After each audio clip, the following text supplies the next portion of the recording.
please contact accessibility@london.ca or 519-661-2489, extension 2425. To make a request specific to this meeting, please contact pec@london.ca. First matter on the agenda is disclosures of pecuniary interest, and I will be disclosing a pecuniary interest on item 3.3, which is 755 to 785 Wonderland Road South, as my law office is a tenant in that particular building. And so Councillor Hopkins will be handling that matter when we come to it. Any other disclosures of pecuniary interest? There being none, we'll move on to the consent matters. Does anyone wish any of the consent matters to be pulled? Could I get a mover for the consent matters, please? Moved by Councillor Lewis, seconded by Councillor Lehman. Any comments on either of the matters before I call the vote? There being none, then I will call the vote on the consent matters.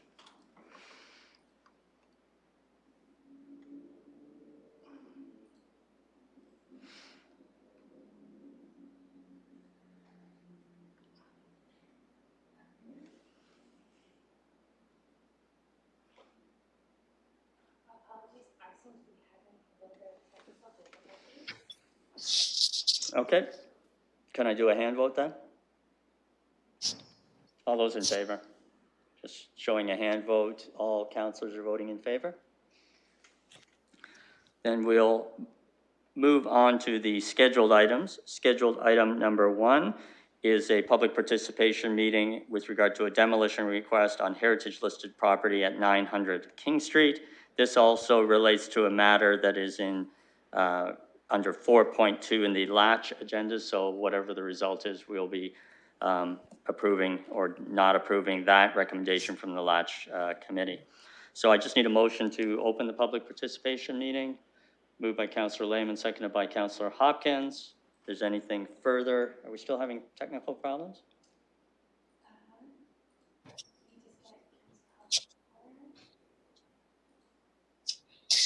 Because I'll call the vote if we're not. I've asked for help. I can't vote, or I can't get you guys registered to vote. Okay, so can I do another hand vote? Yes, please. All right, all those in favor? And all councillors present are voting in favor. Is there a presentation on this matter? Hi there, Mr. Chair. This is Michael Gregwall, Heritage Planner. I have a brief verbal presentation if you'd wish. Go ahead. I like the word brief. This is a demolition request for the Anne Edie Park stage, which is located on the heritage listed property at 900 King Street. If the address sounds familiar, that's because it's part of the main location of the Western Fair District. The property is municipally known as 900 King Street, and it's an irregularly shaped lot that's bound by King Street, Dundas Street to the north, Egerton Street to the east, Florence Street to the south, and Rectory Street and Ontario Street to the west. A map of the property can be found on Appendix A of the staff report, which is on page 7. And the stage that is the subject of the demolition request is located on the south end of the portion of the map that's identified as Queen's Park. So it's the gray rectangle you can see within the green area shaded as Queen's Park.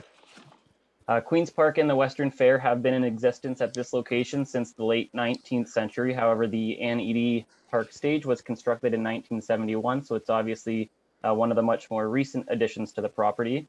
The stage consists of an open-air stage structure constructed of a steel frame and painted concrete block and has a shingled roof. The structure also contains some storage rooms to the rear. Originally, it was just simply known as the Park Stage, but was renamed the Anne Edie Park Stage in 2006 to celebrate the career of Anne Edie, the Community Development and Entertainment Manager for the Western Fair Association. And she held that role for over 35 years. A written notice of intent to demolish the stage structure was submitted by the Western Fair Association on August 17th, 2021.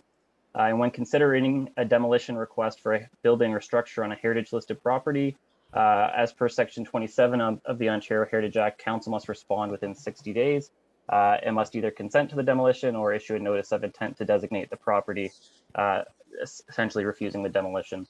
As per council policy, during this time, the latch is consulted, so that took place on September 8th, and a public participation meeting is held.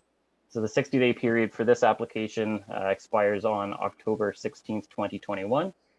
A heritage evaluation of the property as a whole was completed previously as a part of a cultural heritage evaluation and heritage impact assessment in 2018. That's also linked in Appendix C of the staff report. That evaluation found that the property met the criteria of Ontario Regulation 906 for the criteria for determining cultural heritage value or interest. However, it is worth noting that the stage was not identified as a heritage attribute. So in considering this demolition request, staff have reviewed the evaluation and concur with the findings of the evaluation that the stage is not a heritage attribute. And the staff recommendation is to consent to the demolition of the Anne Eadie Park stage, with it being noted that the property located at 900 King Street should remain on the Register of Cultural Heritage Resources, as the property still retains its potential cultural heritage value or interest. And I am happy to take any questions. Thank you very much. Any technical questions from the committee? There being none, then I'll move to public. Are there any public wishing to? No, we have no presentations from the public. So I just need a motion to close the public participation meeting. Moved by Councillor Lewis, seconded by Councillor Lehman. Anything further? I will call the vote on that. We are good now to vote on.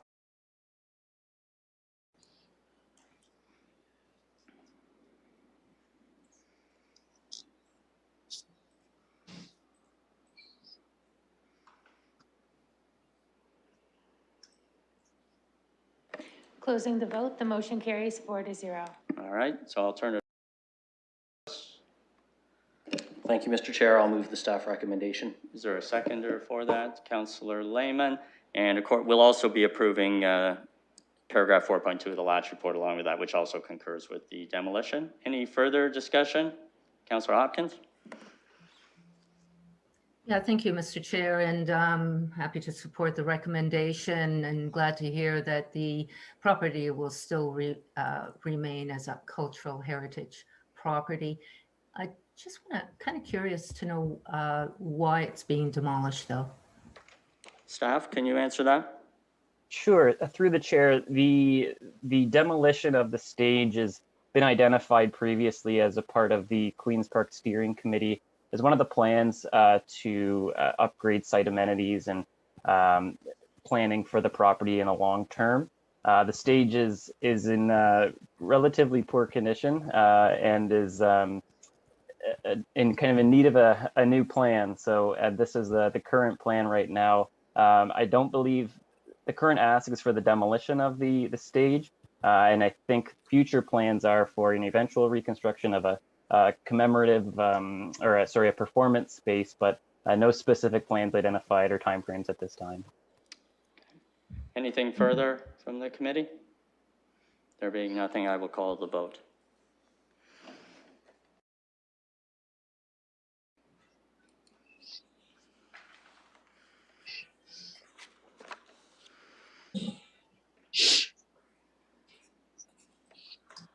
Closing the vote, the motion carries 4-0. The next item is 3. Participation meeting with regard to 1154 Sunningdale Road East. I'll just need to open the public participation meeting. Councillor Lewis moving, Councillor Lehman seconding. Anything further? I'll call the vote.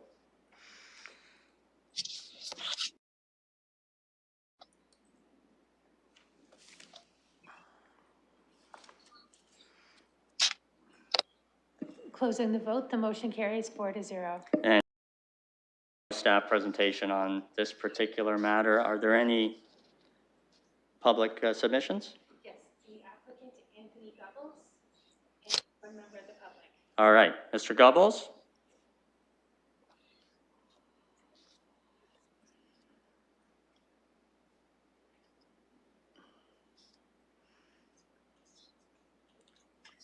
I did see him sometime on the screen, I think.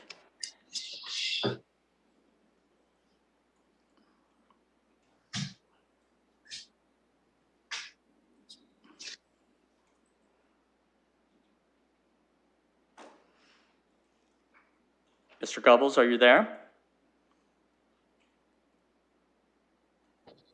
I am, Mr. Chairman. Thank you very much. You have 5 minutes to make a presentation, and you can start anytime you're ready. 5 minutes is more than enough time. I'll keep it very brief, and that is that the applicant supports staff's recommendation for approval. And that would be the extent of my presentation. That is my kind of presentation, Mr. Goebbels. Thank you very much. You're most welcome, Mr. Chairman. And do we have a public, any members of the public wish to speak? Mary Elise Dan. Okay, Ms. Dance?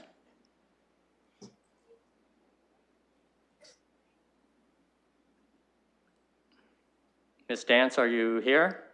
Mr. Chair, I don't have that person in the Zoom room. We do have one unidentified person in the waiting room that I will bring in, and we'll see if that's who we're looking for item 3.2. Great, thank you. That'd be the applicant.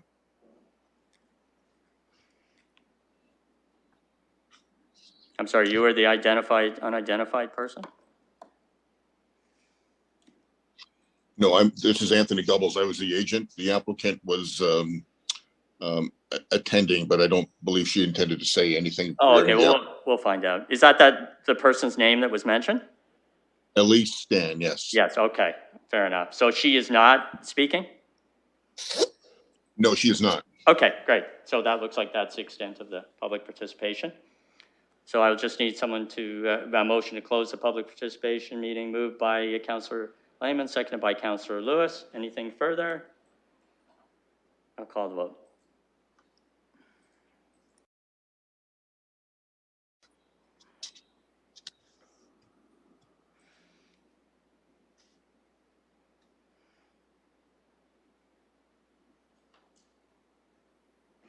Councillor Hopkins.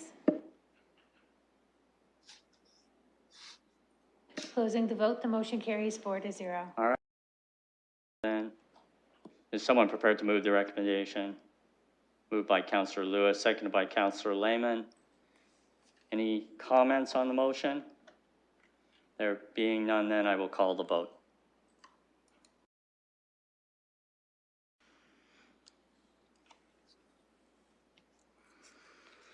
Closing the vote, the motion carries 4-0. And the next matter I have a conflict on, so I'll turn the chair over to Councillor Hopkins.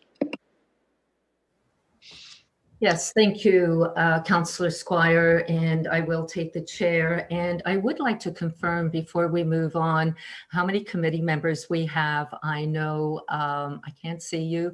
I assume it's Councillor Lehman and Councillor Lewis. If you could just confirm that, that you're there, because I would be asking you to move motions and open PPMs.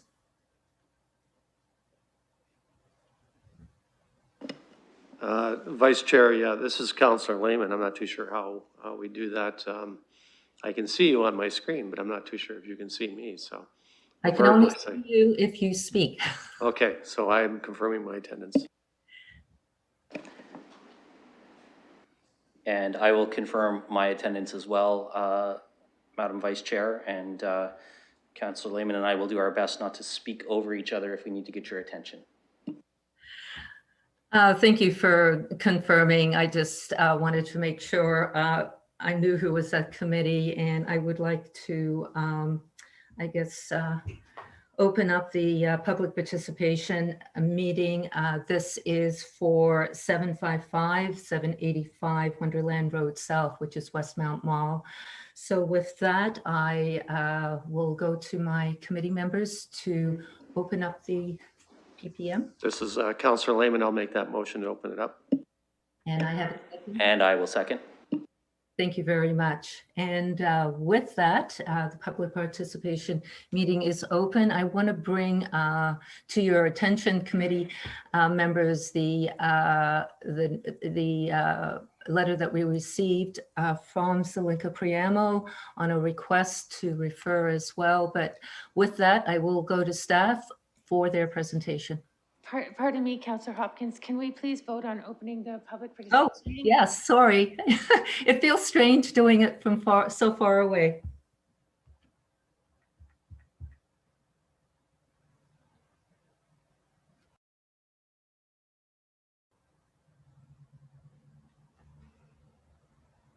Closing the vote, the motion carries 3-0. And with that, I would like to go to staff for a presentation. Thank you to the chair. As you indicated, this is a zoning bylaw amendment application at 755 to 785 Wonderland Road South and is known as Westmount Mall. The location of the site, it is a former regional mall. It was built in the 1980s. The current 1989 official plan designation on the property is community commercial node. And in the London plan, it's a shopping area place type. Under zoning bylaws Z1, it's zoned as a regional shopping area special provision zone. The special provision, in addition to the wide range of uses permitted in a regional mall, it also permits commercial and private schools. The existing situation, the mall currently has about 41,000 square meters of gross leasable floor area. About 10,000 square meters of that is retail. Over 10,000 square meters of that is office type uses. There's approximately 1,500 public service uses, including the city social service center. And about 4,600 square meters of other uses.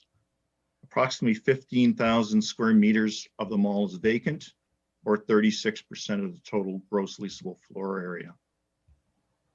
Just in summary, the first floor is mainly retail uses, and the second floor is mainly offices with vacancies in both levels.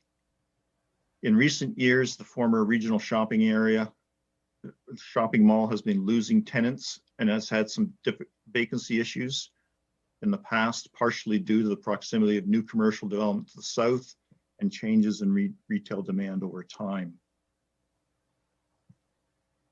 The requested zoning bylaw amendment is to add business service establishment as an additional permitted use to permit a call center.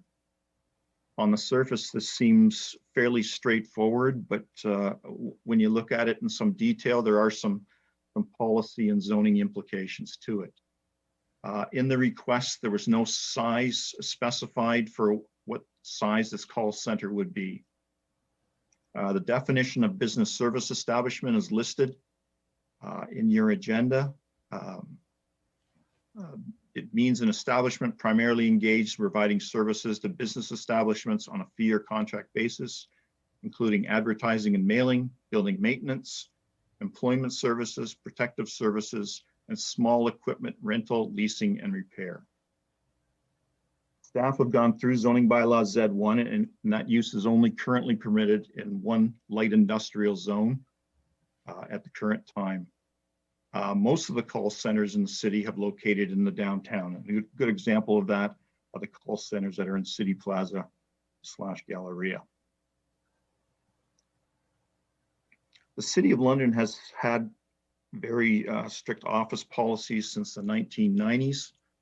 In the 1989 official plan, a maximum of 5,000 square meters was permitted for office buildings in suburban locations. With the new London plan, the maximum is now 2,000 square meters of office space in shopping area place types.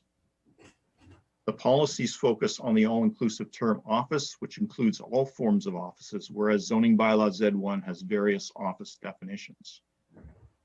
Not only the official plan policies, but the downtown plan, the downtown community improvement area, and the core area action plan all speak to the importance of office space to the downtown.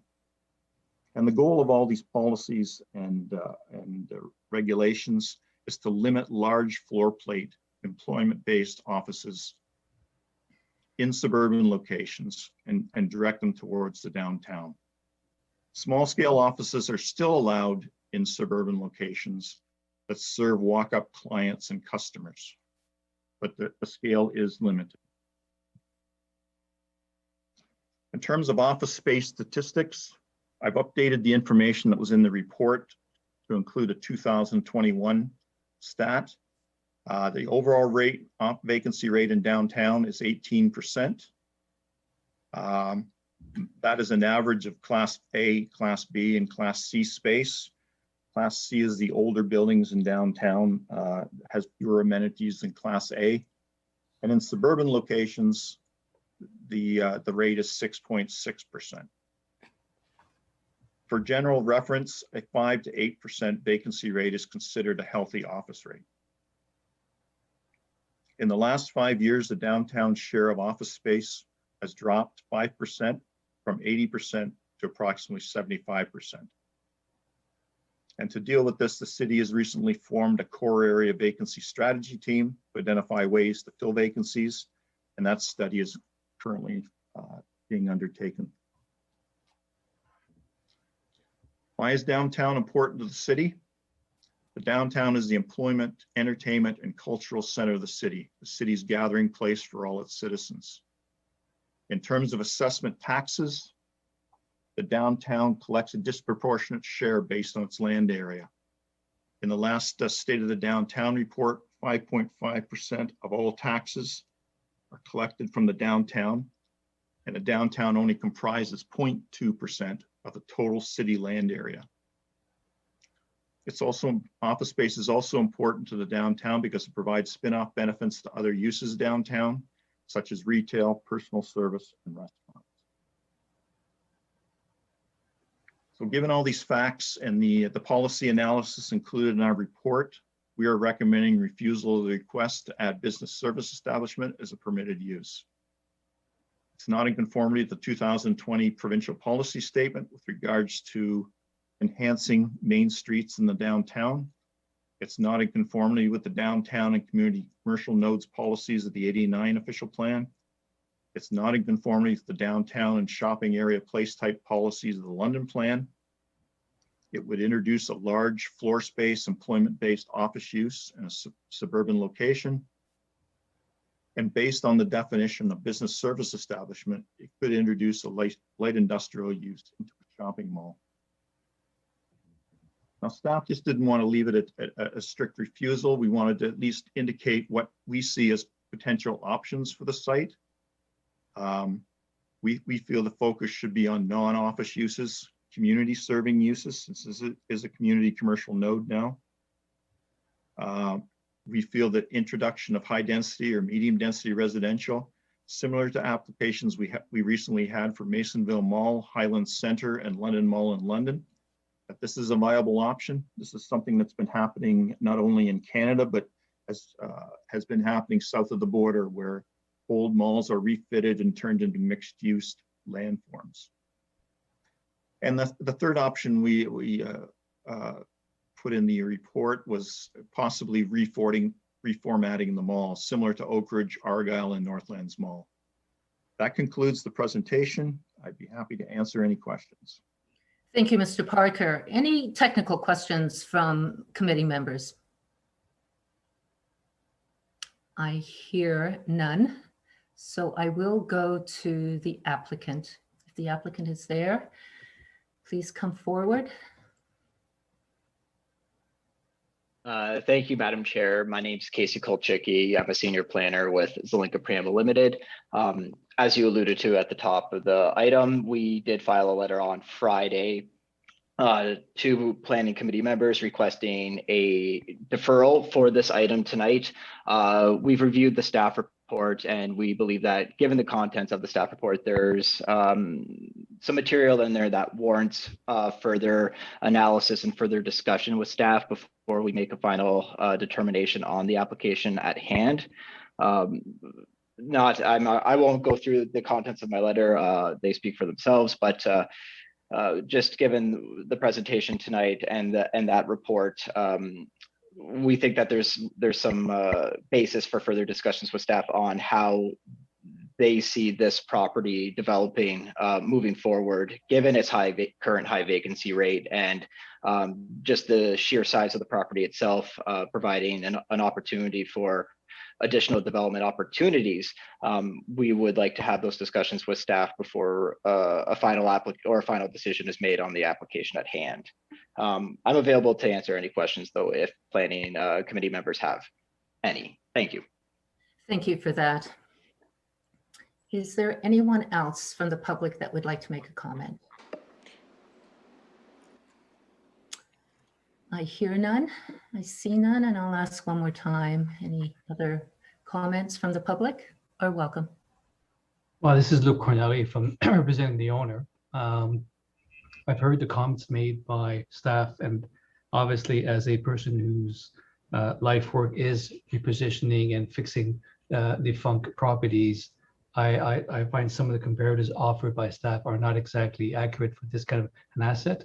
But I would look forward to, with, as Casey said, to have further discussions and maybe explain some of the compared properties given for development, how they compare to this asset. And our view is only to try and bring this property back to a tax base and also a real community service for the southwestern part of London, which is becoming more and more a little community. The trends I watch my job. We have over 200 properties across Canada we manage for clients, and I can talk about trends. I can talk about office trends and how they are in urban and downtowns. Downtowns have to reinvent themselves. And I've seen this phenomenon of vacancy and transitioning of offices across the country. And I think there's more than just a policy change of saying people don't come to the downtown. If you want an office, you come downtown, or any services. I think it's a deeper and more understanding policy that needs to be thought of.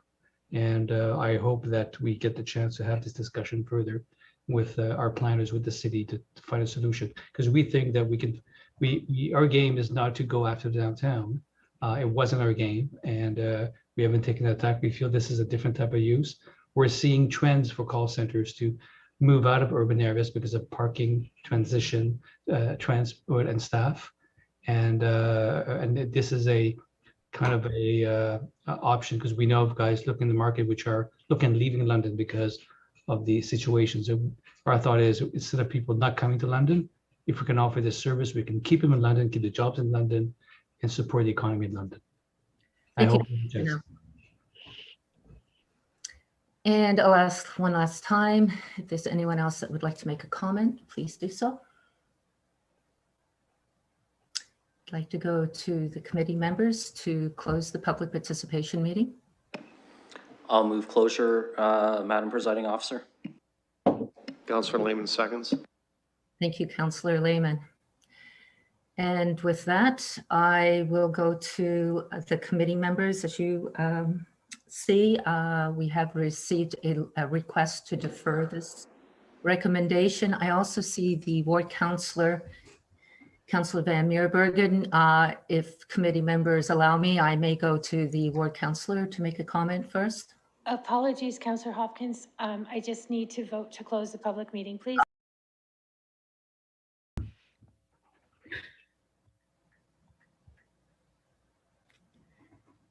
Don't have it yet.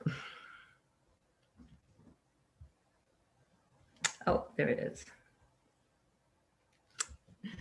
Closing the vote, the motion carries 3-0. Thank you. And with that, if the committee members will allow me, I will go to the ward councillor. Thank you, Acting Chair.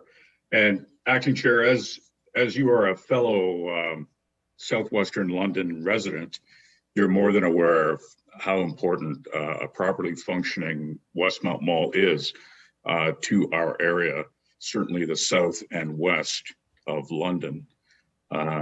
Indeed, you can make the argument all of London, especially when this mall, when functioning, acts as a generator of employment. And that would very much be the case if they were able to attract a call center into this location. Again, the proper functioning of this mall is just so important to our community and to our residents. So many of us have grown up with that mall. It represents not only an economy driver, but also a cultural center in so many ways. I think we have to take a step back and look at what's happening now with this mall. We are very fortunate to have an accomplished management company driving the reins of what's happening with Westmount. They're very proactive. They're constantly looking to see how they can repurpose this mall and not only keep it in terms of survival, but have it thrive in the community and help build the community. And I think in very real ways that is happening. So if this goes to a referral back with staff, I would certainly support that. I think that's a step in the right direction. I think there's a win-win here for all of London and certainly for the south and west of London. So Chair, thank you again for the opportunity to speak, and I look forward to having a support if this does indeed go to referral. Thank you. Thank you. And I will go to the committee members for their comments or to start the conversation. I also want to acknowledge that Councillor Van Holst is here too, but I will go to the committee members first. Thank you, Madam Chair. And I'm going to use this opportunity to put a motion on the floor that this item is referred back to staff for the purposes of further discussion with the applicant on the usages allowable in the zone as it is today, and what considerations may be given to accommodating part of their request. And before we move forward, I know we will need a seconder before. Councillor Lehman seconds. Thank you.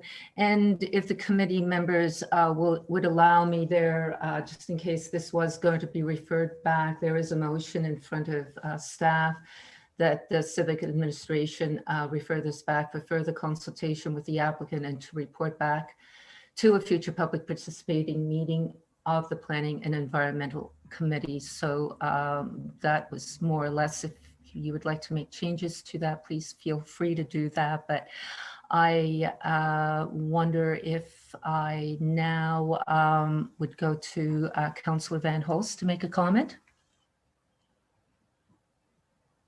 Oh, thank you, Madam Chair. And I think the committee's going in a good direction with the referral. It seems to me that some discussion is warranted. I also think it may be time to revisit our policy with respect to downtown for a number of reasons. Of course, we're going to have quite a bit of growth in the Southwest.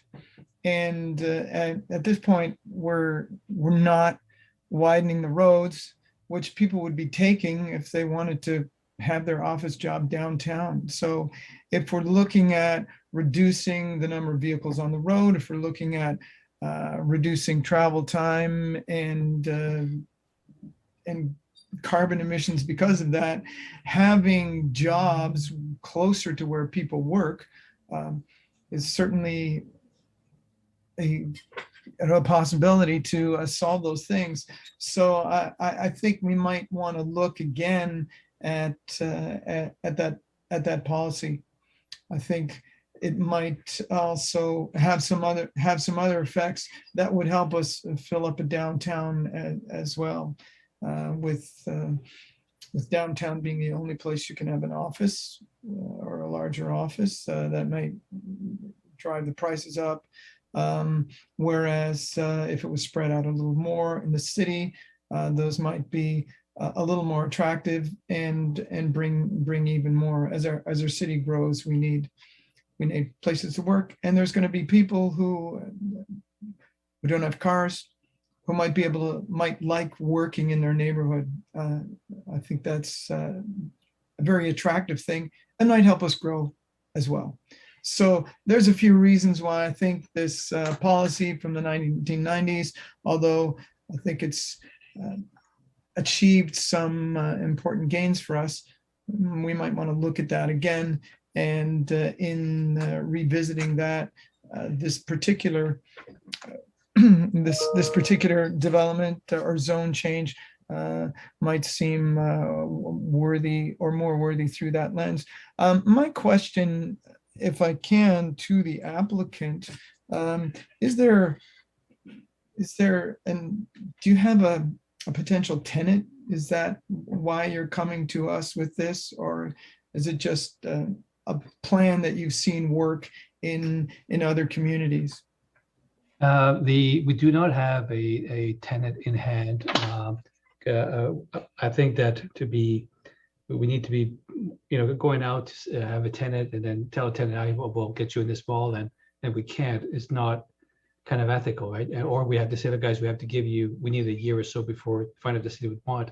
But we are noticing trends across Canada where these call centers are starting to reposition themselves in defunct shopping centers, because Westmount is no longer a mall, right? We are focusing on making it a community center, and our focus is to bring every type of use and a requirement that a person living in the community can go there and say, if I need an eye doctor, I need dentist, and we're trying to put everything in one place and trying to at the same time create a business hub so that both the retailers there and the area can survive. So we're starting to see that example. I'll give you New Brunswick.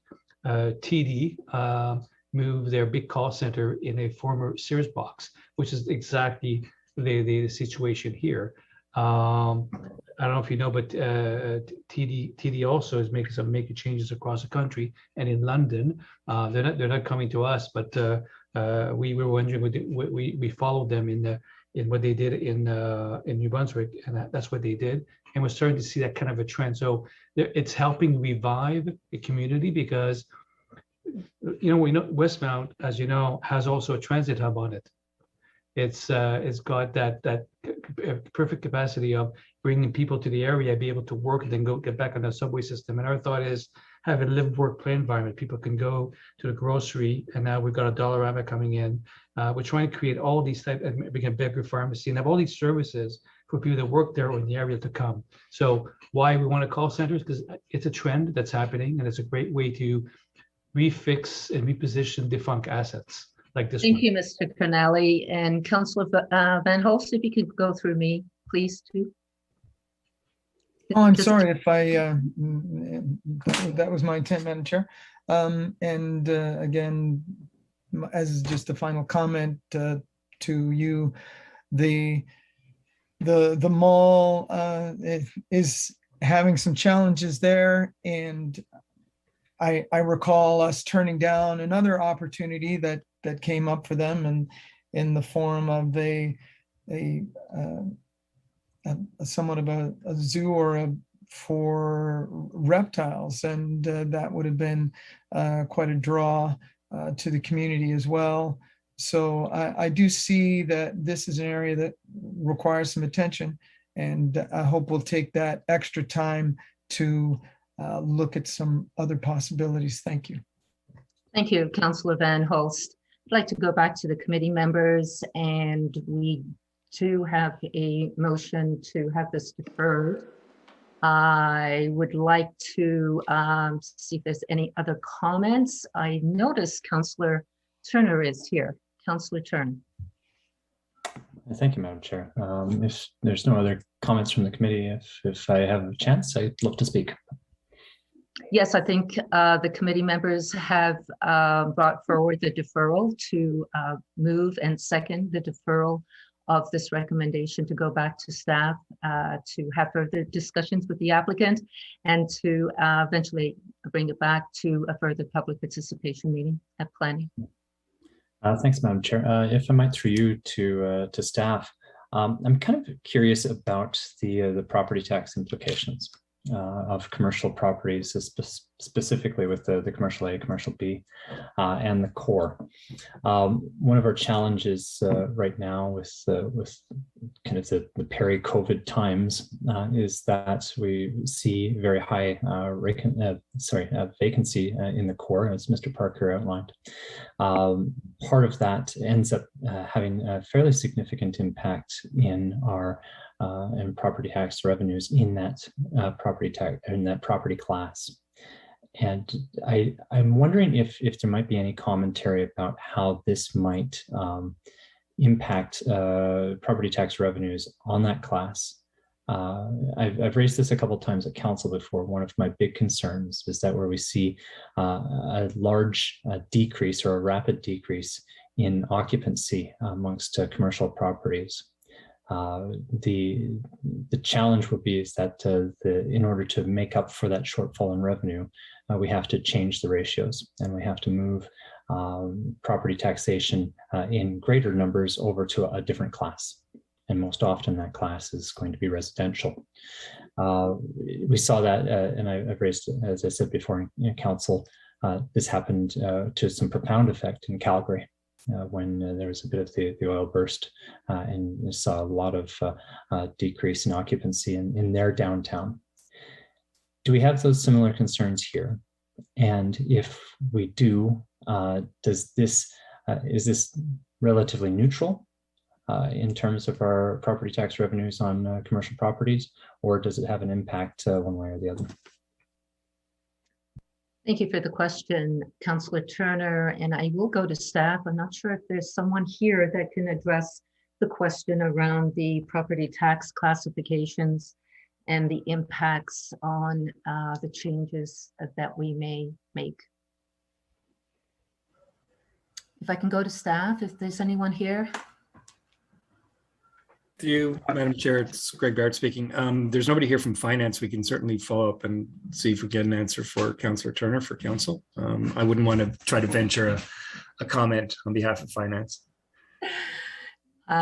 Councillor Turner, would that be appropriate if we can get that information to you or at council? Yeah, no, I appreciate the nuance to the question. I guess perhaps in a bit of comment, we have a number of policies, and these policies we put in place to try and provide some protections because we find ourselves in situations like this. The decrease in occupancy rate in the core is something that we really need to bolster up and focus on, and our policies have been fairly successful up until COVID time. We recognize that there needs to be some repurposing of retail commercial properties such as Westmount Mall. The only challenge is that we've undermined that as well because we opened up the retail cap associated with the commercial corridor in the Southwest Area Plan down on Wonderland Road South. So just down the road, we just created a massive surplus of commercial property land, and thus pretty much undermining any chance we'd have of seeing any of retail recovery back in Westmount Mall. So now we've got to try and figure out how to repurpose Westmount Mall, and Mr. Pinelli is doing his best to do that. But at the same time, we've got this downtown that that is the economic driver of our city. And if we don't have policies in place to shore that up, we undermine our ability to generate revenue from there and to be able to keep the city going.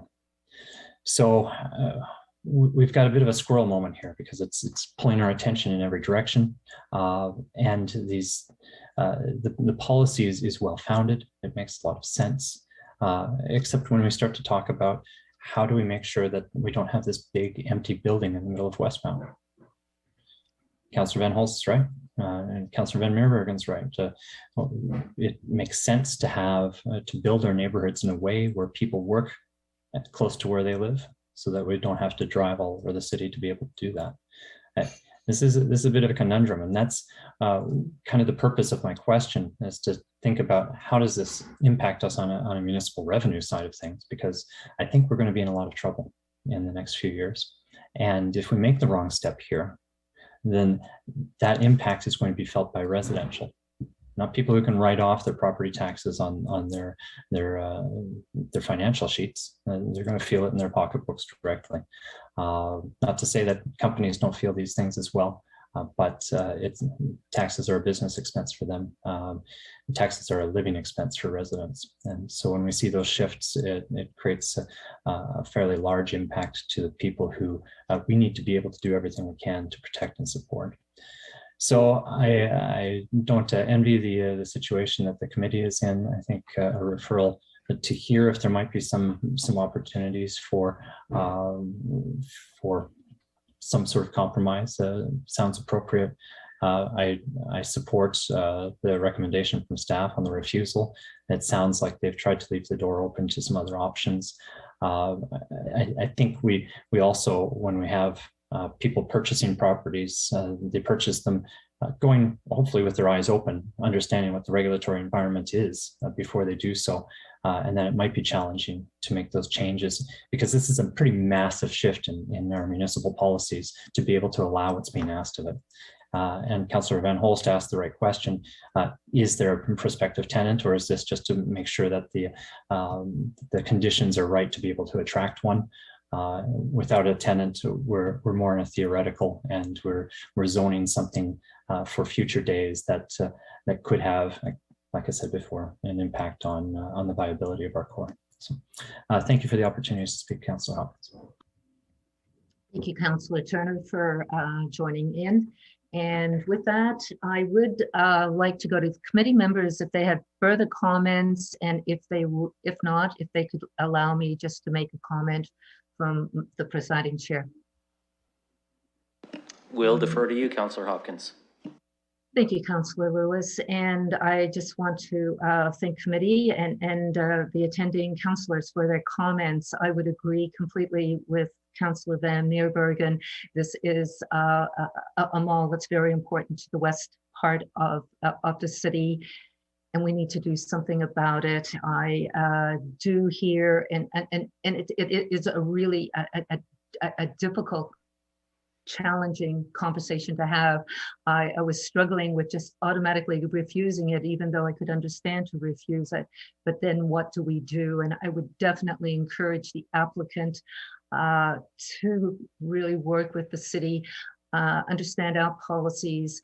And there's a number of, I think, opportunities out there. We've seen it in other malls throughout London, how they've been able to rejuvenate. And I would like to see the same thing at Westmount Mall. I moved to Byron in the late 80s, and it was a very thriving mall and a thriving community.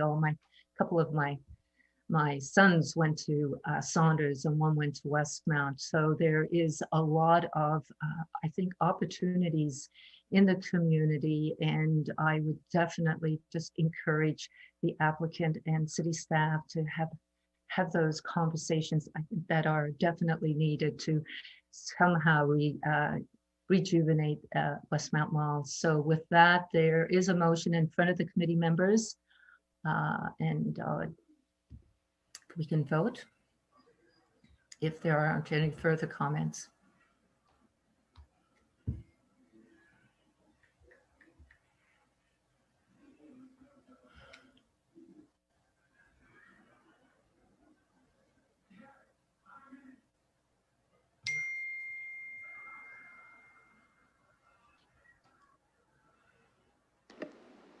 Closing the vote, the motion carries 3-0.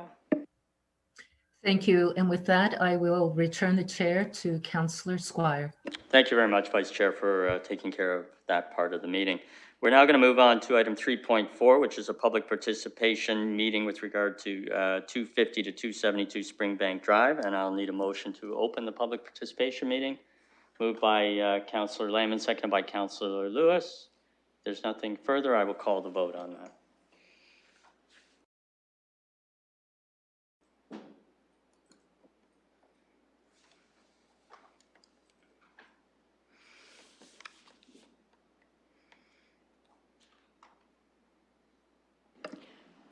Closing the vote, the motion carries 4-0. Could I have the staff presentation, please? Yes, thank you, Mr. Chair. This is an official plan and zoning bylaw amendment application for 250 to 272 Springbank Drive. Slide 2, the subject site is located on the south side of Springbank Drive, just opposite to Forest Hill Ave, located north of Springbank Drive. The site is adjacent to the coves, which is part of the Thames Valley Corridor. The property is irregular in shape with a total site area of approximately 1.34 hectares. Currently, the site is vacant, but was previously an auto sales establishment. The applicant has requested to amend the official plan and zoning bylaw to facilitate 4 modifications to an approved 2-tower residential development with a maximum building height of 15 stories, which is 51 meters, and a maximum density of 306 units per hectare. A site-specific bonus would permit the development in return for exceptional building design, dedication of open space, underground parking, and affordable housing. Before moving into the policy context, it is important to provide a brief history on this site. In 2018, the Ontario Municipal Board approved an official plan amendment and zoning bylaw amendment to permit a mixed-use residential development by allowing for the maximum height of 51 meters and a maximum density of 306 units per hectare, along with special provisions for setbacks and coverage through bonusing. This was approved with the provision of a green rooftop, a podium, the construction of LEED certified building, along with other considerations. So the proposed changes generally maintain the same use, intensity, and form approved by the Ontario Municipal Board. I'd like to get into the changes that this includes. It concludes the removal of the commercial components. There will be no LEED certification, no green roof. It's adding 28 affordable affordable housing units. They have indicated that they are building to LEED standard, just not certifying. They are providing a rooftop amenity space, and in place of 14 stories, it will be 15 stories.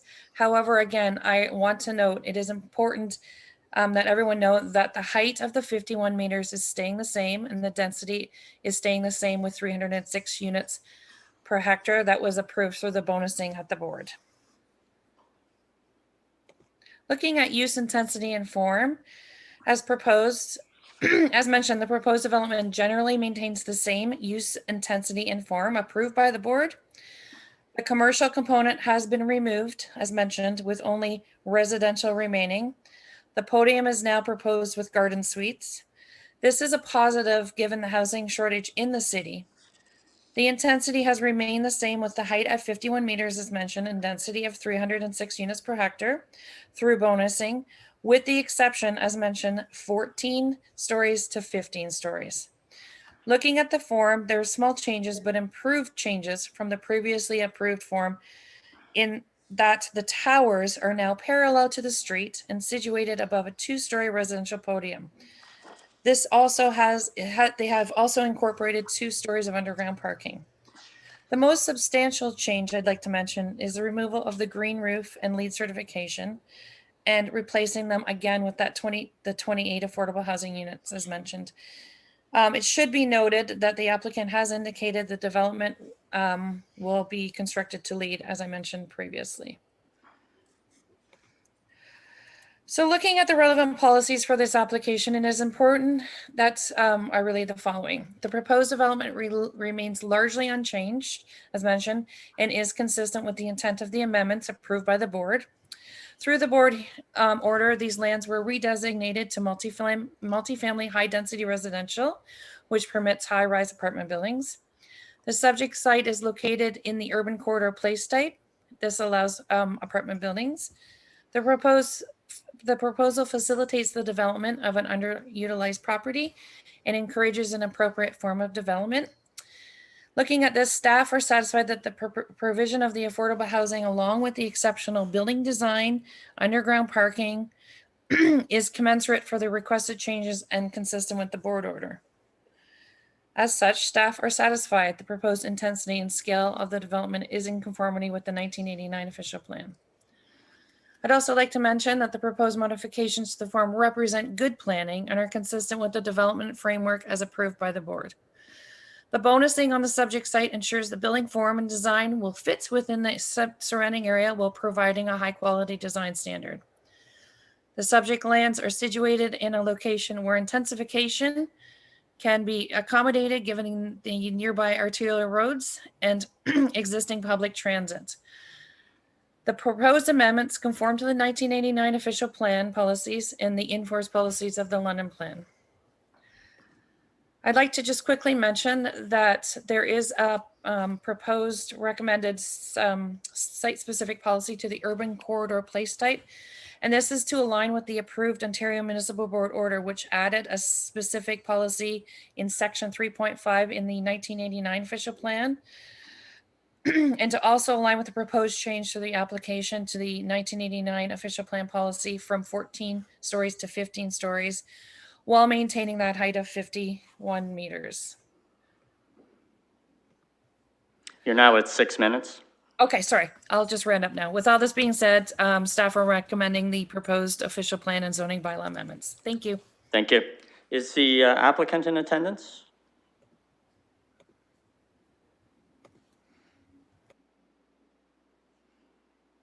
Is someone from the applicant online or in attendance? Mr. Chair, Mr. Knutson is in attendance at this meeting. All right. I wanted him to speak now, and then we would have technical questions, but I'm not going to wait. So any technical questions for staff? Councillor Hopkins? Yeah, thank you, Mr. Chair. Just a quick one. I understand there's underground parking 2 levels, but just trying to get a sense of how many parking spaces. Go ahead, staff.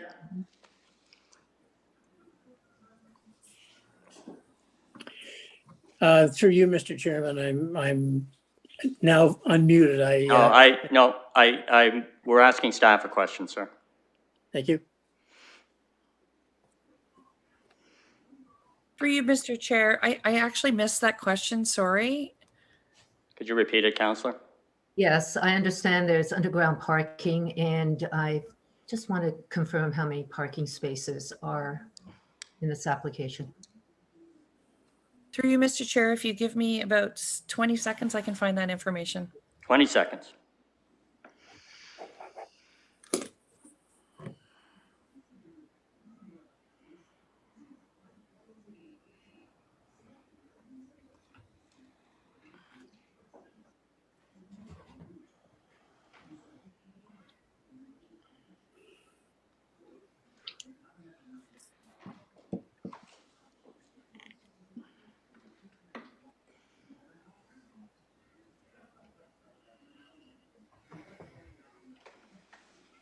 If I can be of assistance, Mr. Chairman, it's 325. Sorry, through you, Mr. Chair. Yeah. The site plan indicates there's 211. Thank you. Anything further, Councillor? Any other technical questions? All right, we'll hear from the applicant now.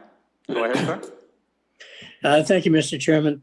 We're very pleased with the staff report. I would be remiss if I didn't, through you, thank staff for an exercise that we started last fall with Alana, Michael Tomazinski, Jersey, and Brian Turcott at London Housing Authority.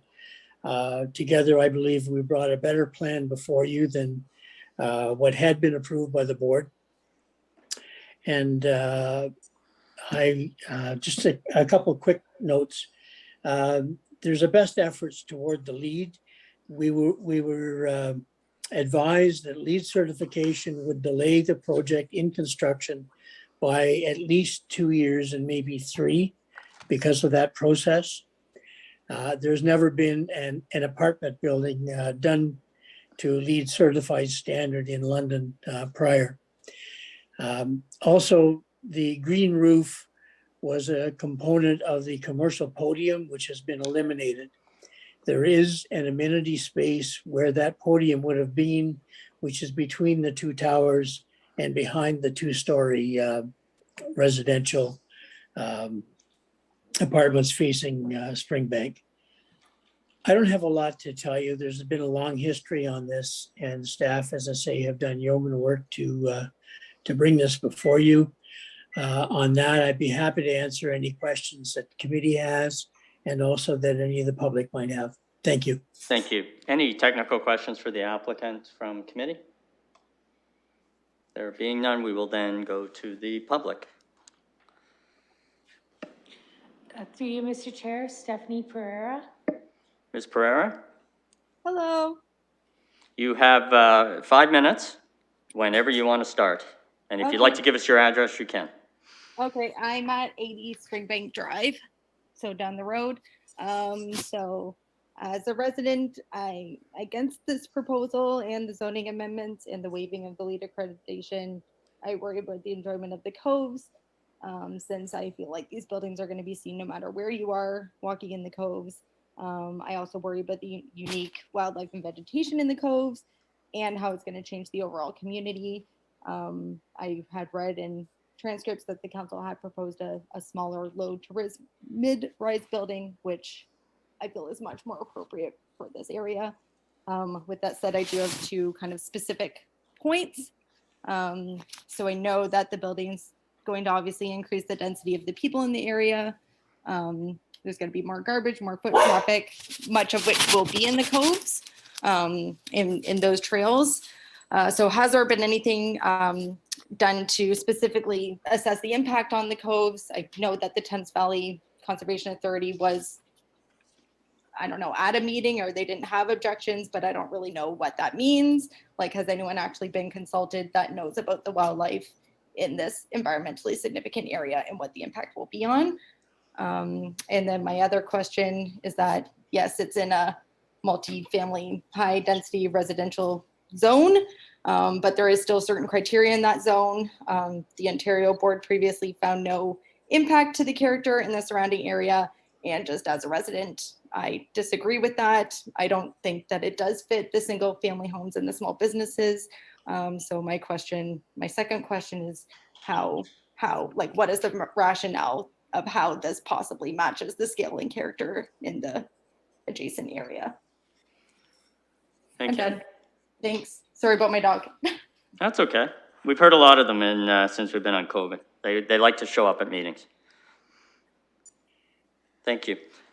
Next. Through you, Mr. Chair, Skylar Frankie. Go ahead. You have 5 minutes. Lovely. Thank you. Hi, everybody. My name is Skylar Frank. I live at 99 Springbank Drive, and I'm a resident in the Coves neighborhood. And I just want to say thanks for the opportunity to share feedback about this proposed development. I want to start off by saying I truly appreciate and applaud the inclusion of the 28 affordable housing units in the development, as London desperately needs more affordable housing units across the city in all neighborhoods. And I'm so pleased to see this included. As well, this development is on a bus route and close to downtown, so I think it's a really great location for high density because folks who live there ideally won't need to be as reliant on cars to get around since they have some other options. I also appreciate that the developer will endeavor to build to LEED standard, and I do have a question here, as I would love to know what level of LEED. I do understand that LEED certification is expensive and has lots of delays, but I do know that there's various items that can be included, so I just am wondering to what level, such as will local sourcing be included, or sustainable materials, or how energy efficient is the building going to be, and how will the waste generated on site be recycled. So if there's any way for the developer to be able to outline like what LEED standard they're seeking, despite not actually getting certification, I would really love that information. I also want to echo the thoughts of Councillor Turner in earlier discussions that it would be really great to see bird-friendly features included in the site plan. Since the development is adjacent to the ESA and it's on a bird flight path, in fact, I'd actually call it a bird highway. I know that living beside the coves, I see bald eagles and great blue herons fly daily from the coves to the river and back to do their fishing. And I'd really hate to think of those majestic birds colliding with this building since it's so close to the ESA. And I do know there's lots of ways that buildings can be improved. So motion censored lights directed at the ground and window treatments with dots or lines up until the 4th story would all help prevent birds from colliding into these windows. Also, just because it is beside an ESA, I would really love to see native plants prioritized. I'd hate to think of invasive species being brought in and creeping into the coves, and wherever possible in the landscaping, I'd love to know if the developer is planning to use native species. So maples, oaks, tulip trees are all beautiful and provide great habitat for the area. And just to round out my comments, I do want to say, while I love high density and infill developments, and I do really, really want density in my backyard, I do think that this is a too large development for the location, although I totally understand that it has already been pre-approved for 51 meters. But I just wanted to put out there, mid-rise probably would have been slightly better for the location, because I am worried the 15-story building where it's going to overshadow the ESA, and it's going to be visible from anywhere where you're walking, which I regularly walk through the ESA. But I understand that's kind of moving forward, and I've made my peace with it. But just to round it out, thanks for including the affordable housing as well as the lead development options, and please consider the bird-friendly practices, and thank you for your time. Thank you very much. Through you, Mr. Chair, Brendan Samuels. Mr. Samuels? Hello. Thank you for this opportunity to share my feedback on the proposed development. I'm the coordinator for London's bird team. I'm also a frequent visitor to the Cove's environmentally significant area. In general, I support this project, but I echo Skylar Frank's concerns. I would like to see more information included in the site plan about what specifically the developer will be including to achieve the LEED standard. But my main reason for being here is I would like to take a moment to speak about the bird-friendly features that have been discussed for inclusion in the site plan. In 2019, and then again in 2020, this committee expressed support for updates to the site plan bylaw to require the use of bird-friendly glass materials in all new site plans. However, for reasons that are unclear to me, the City of London still does not require bird-friendly glass materials to be used in building construction for new site plans. As a result, new development continues to use large amounts of reflective, untreated window glass that poses an imminent and significant risk of harm to natural heritage. The city's Environmental and Ecological Planning Advisory Committee continues to recommend the use of bird-friendly materials in new site plans. We are discussing the construction of a large residential building featuring many large windows immediately adjacent to an environmentally significant area. More specifically, the building will be erected between the Cove's ESA and the Thames River to the north, and will thus contribute to further fragmentation of habitat for birds and other wildlife. As birds move between the ESA and the river, they will be put at risk of colliding with untreated window glass that they mistake for open space or extensions of their habitat. The solution for this is straightforward. All window glass on the building should have their exterior surfaces treated with visual markers spaced 2 inches apart up to the 4th story. The city should refer to the City of Toronto 2007's bird-friendly bylaw, or look to the Canadian Standards Association bird-friendly building design standard from 2019. In addition, I would recommend the use of occupancy sensors for outdoor lighting fixtures to minimize light trespass into the ESA. Thank you for your consideration of this request. Thank you very much. Next. Through you, Mr. Chair, Tom McClenahan is in the committee room. All right, Mr. McClenahan. Riley.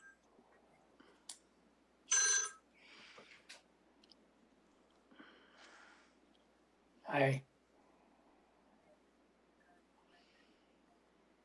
Sir, whenever you're ready, you have 5 minutes. You walk away from that. Okay. A number of the points that I have already been made, and I'm not going to repeat them.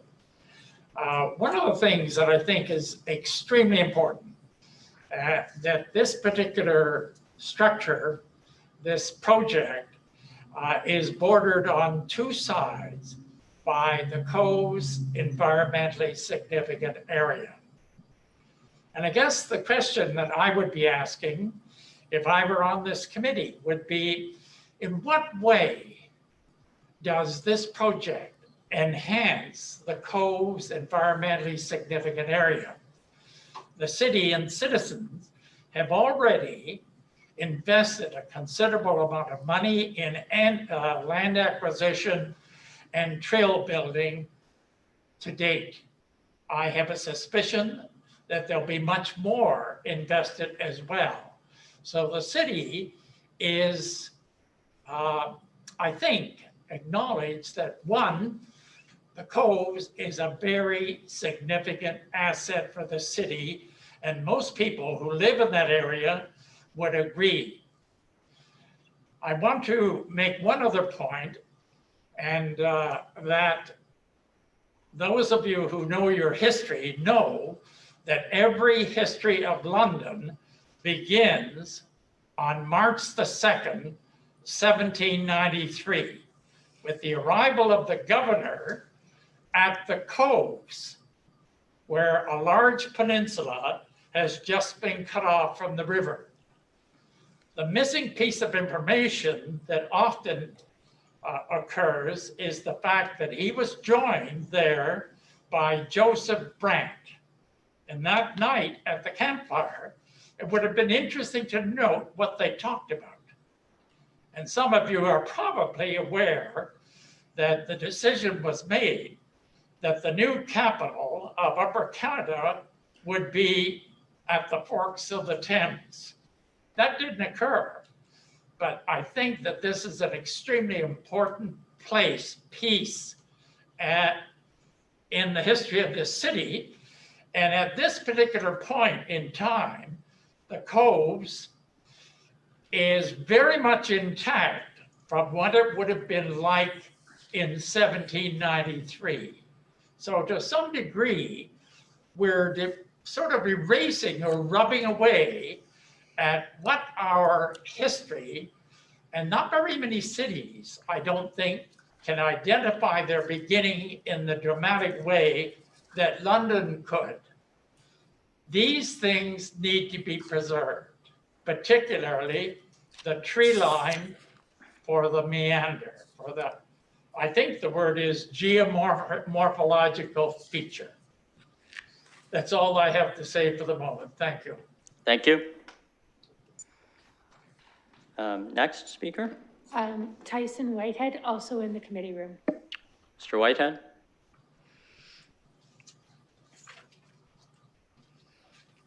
Whenever you're ready, sir, go ahead.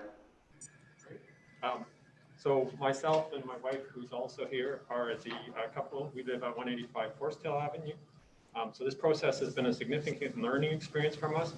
Our initial feedback on this proposal, as can be found in the report, was essentially the buildings look nice. So since then, we've learned more about the history of the process and how this may impact us, and our concerns have grown. Our understanding of what is happening here is that Rand Development no longer wishes to build according to the zoning that was granted to them in the Ontario Municipal Board hearing, and then instead are seeking new zoning and official plan provisions under which to build. Specifically, they want to remove the bonusing requirements for the commercial podium, associated green roof, and the leadership in energy and environment design certification. There's also an increase in lot coverage from 28 to 29%, and to add another story without increasing the height. The city planners are recommending accepting this in exchange for affordable housing provision. So we're thinking, in the frenzy of all the compromises, there's a glaring oversight. These concessions do not benefit the local community. The most significant local issue with this proposal has always been its size relative to the intensification level of the surrounding area, which we've heard about. It fits neither the designation or zoning of the original 89 official plan, as Rand Develops must have been entirely aware of when they bought the land, nor is it fit the newer London plan, which is urban corridor place type. It has a maximum fully bonus height of 8 stories in areas that are not primarily low density residential. And further, the city has twice let the local community down with regards to the size of this development. First, when Rand Developments brought their initial 42 meter proposal forward, the city failed to adhere to the timelines of the Planning Act. This resulted in the original OMB hearing that approved a fully bonus 42 meter zoning in principle. This was subject to site details being addressed, many of which we are now hearing are the items of exceptional design, such as the orientation and facing the building, the partial exposure of the parking lot, and so on. And then this current 51 meters, which is an increase in height of 29 feet from the original OMB of 42, was not an artifact of the OMB. It was the outcome of the city coming to an agreement in private with Rand Developments that included a new height of 51 meters in the site process, and then OMB rubber stamped it. This is inexplicable to us why this was granted, as the OMB had ordered the original site issues to be addressed at 42 meters. Or how it was granted, actually, considering that the OMB had already bonused 2 stories to get the full 42 meter figure. If we look back at the history of the bonusing, we see the OMB started with 10 stories, which they bonused to 2 to give the original request at 12 by RAN. The city then explicitly set on another additional 2, and then it's now proposing an additional 1. This all adds up to 5 stories of bonusing on the original OMB 10-story starting point. So we feel strongly that this proposal should be rejected. Instead, a more equitable trade-off should be sought that seeks to address the local sizing issue, in addition to the affordable housing. For example, instead of all just affordable housing, RAN development could agree to a combination of affordable housing and a return to the 42 meters in exchange for the other considerations they're looking for.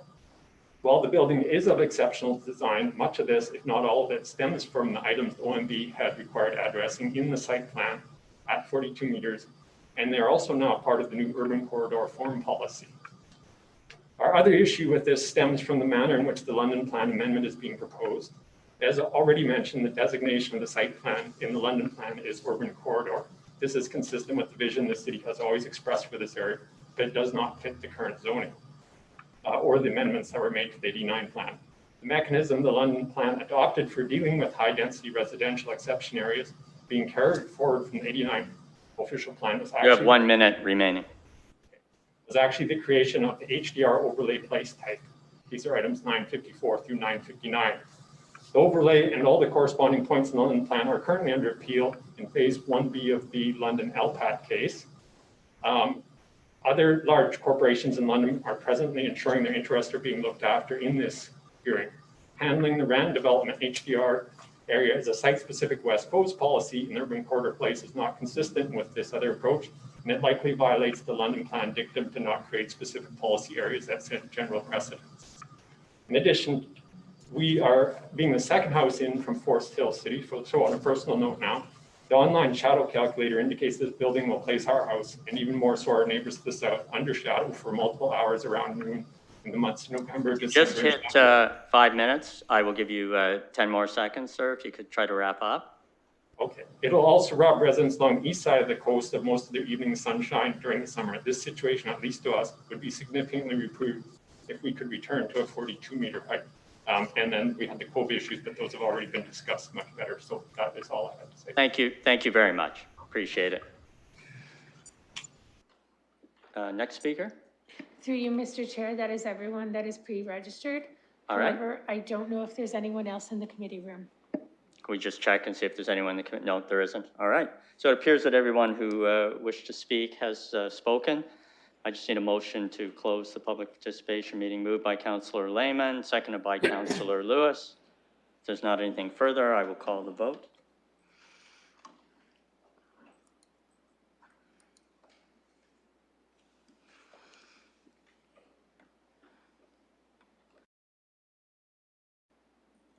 Closing the vote, the motion carries 4-0. Raised in the presentations that perhaps I can have either staff and then followed by the applicant provide any answers that they might have.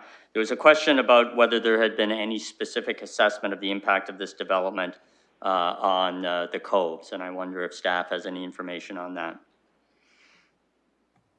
Through you, Mr. Chair, through the Ontario Municipal Board hearing, there was a subject land status report conducted. And further to that, the board order zoned along the corridor and applied an open space zoning to that. Also, the Upper Thames River Conservation Authority staff have confirmed the development concept is generally consistent with the concept considered, and they just need their Section 28 permit with some conditions. All right. Does the applicant have anything to add to that? No, Mr. Chairman, that is exactly what I would have told you. All right, thank you. Next is the applicant able to provide any information about what level of LEED's compliance, I suppose, or standards you are planning on meeting, and maybe any specifics about that? Mr. Chairman, the LEED calculation is a fairly complicated thing that goes through some 15 different categories that involves lighting, energy efficiency, garbage recycling, site location, and a whole variety of things. The intended LEED level had always been just a basic 40-point level. Again, we've made a commitment to our best efforts to achieve that. We believe that we can. That will likely require, we've also made the commitment to the bird-friendly glass as well, which should maybe assist the one speaker. All right, can we just focus on the lead thing? So you're saying you'll get to a 40-point level. Can you just explain what that means? The 40 points, again, are spread over about 15 different categories, and I don't have those in front of me. Okay. I apologize. That's fine. Thank you. And I was going to go on to the bird-friendly features. I know it's in that the final building design is to incorporate bird-friendly design features that will be through site plan. Is there any information you can provide now on what people might expect? That design work, that detailed design work hasn't been done. Architectural plans have not been drawn for this project at this point in time. These will be directions to the architect, and we will be working with whatever environmental consultants are necessary to ensure that we do have the bird-friendly glass, et cetera. Also related to birds and natural environment, there is a landscape plan proposed for the open space area to be dedicated adjacent to the top of bank for the coves. Right now, that's currently an asphalt parking lot. One of the speakers noted, would it be native species? I don't know the exact species. Ron Cowdice, landscape architect, has been retained and still is with respect to that matter. And we will raise that with them as we bring the detailed site plan back to staff. Thank you very much. Staff, do you have anything to add? Through you, Mr. Chair, no, that was along the same lines as what I would have said. Thank you very much. All right, I'll turn it over to committee for questions. Sorry about that delay. I just wanted to get those questions answered. Councillor Lehman. Thank you, Chair. I have a couple of questions to staff through you.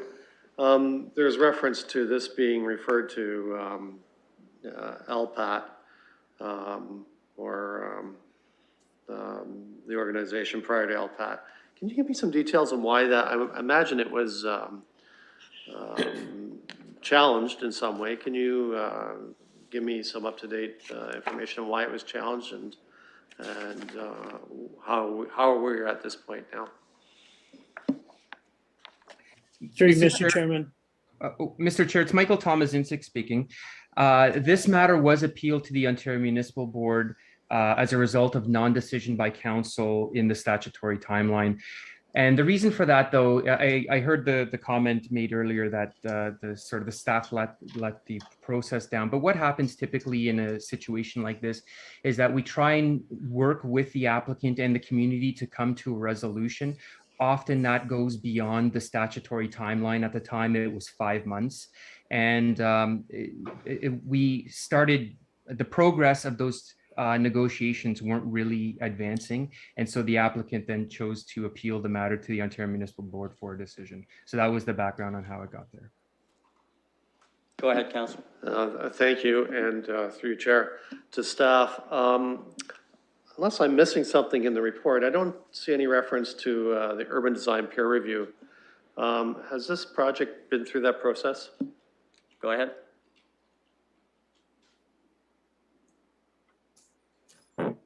Through you, Mr. Chairman. The urban design element was dealt with through staff last fall with the help of Jersey, and it went through a number of iterations. I don't believe there was any formal presentation to peer review, although the urban design staff has significant involvement in the process of the evolution of this plan that's in front of you. Council. I apologize. So can you explain to me which projects are put through formally through the urban design peer review process and which are not? And this is for staff, I would take it. Correct, yeah, Yeah, sorry. staff. Chair. Mr. Chair, Michael Thomas here again. Generally speaking, projects which introduce new levels of intensity in the areas where they are not permitted, those ones are evaluated through the urban design peer review panel. In this case, we had a building that was permitted of 51 meters, a height of 306 units per hectare, and a form that was very similar to that which is being presented. So there was no new intensity and very little change to the actual form that had been approved. And so this one was not subject to the peer review panel. Go ahead, Councillor. Thank you for that. That educates me. So am I correct, when this originally was zoned for that density, at that point, it went through through the peer review? Go ahead, staff. Perhaps I'll have to double back just to look at that old file, but a good, prior to me getting that, I would strongly assume that it did go through the urban design peer review panel. And then again, the ultimate decision to approve that form was done by the Ontario Municipal Board. Okay, through you, just a comment, Chair. Or comment, go ahead. Yeah. I'm glad to hear that, and I hope before council, if I could get that information. This is a fairly significant project in the Coves, a fairly significant location that I would be more comfortable with if it did go through that process. So hopefully staff can get that information to me before council. Thank you. Thank you. Any other questions? We're just going to do questions if we can for now from councillors. Councillor Hopkins. Yeah, thank you, Mr. Chair. I do have a couple questions. I know there's a lot of history to this file too, so forgive me if my question may not make too much sense. So the extra story that we have, can I, through you, ask staff how we got an extra story added to this building? Go ahead, staff. Madam Chair, or Mr. Chair, I just wanted to respond to the councillor's question there. Michael Thomas here. Typically commercial stories are greater in height than residential stories.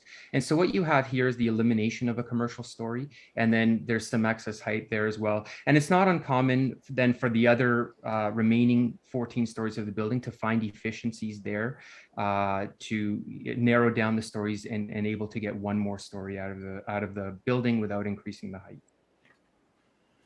Thank you for that clarification. And I guess I'm going to go back to the story question again, getting back to the parking, the 2 levels of parking. Is that underground? I know sometimes we do parking levels that are above ground, which add to the story. But if I can have a better understanding how that's going to work with the parking. Go ahead, Stan.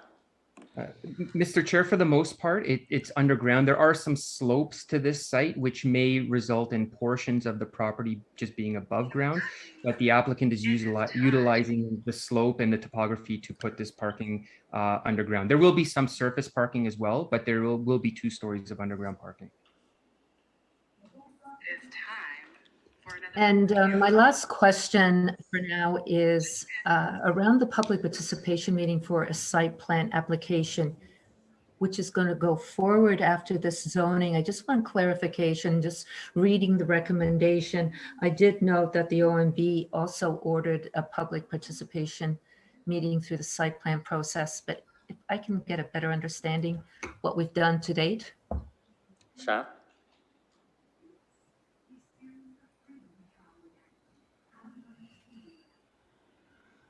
Through you, Mr. Chair, I'm not sure who can answer that question. I'm looking for staff to answer it, okay, but nobody's answered me yet.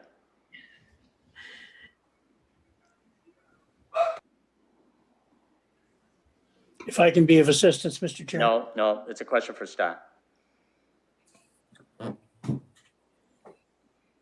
Does someone know where staff, like is staff hearing me? Mr. Chair, Michael Thomas. Go ahead.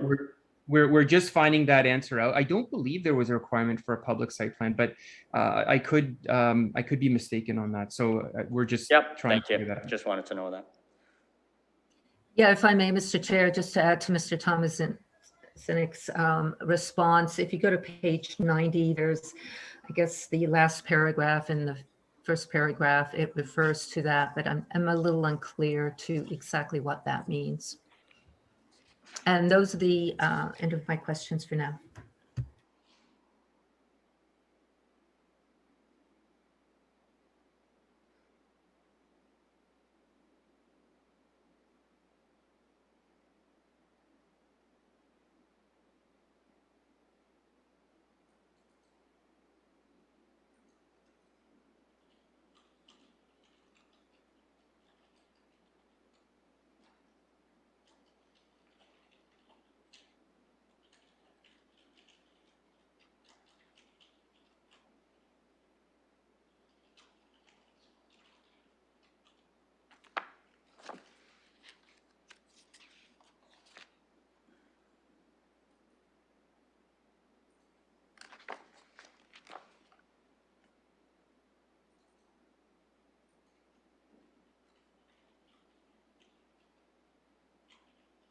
Does staff see the reference that the counselor was making? I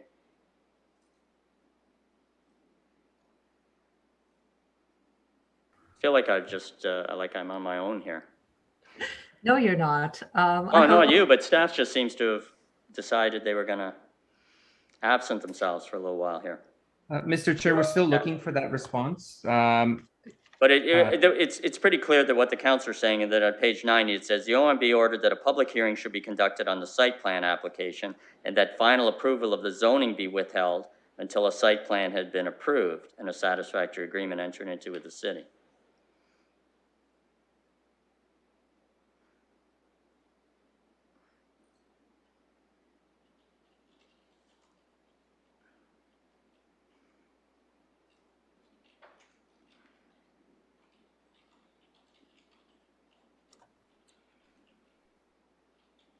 Mr. Chair, we were just speaking with our site plan staff and they'll be providing a response for you in the next couple seconds. Thank you.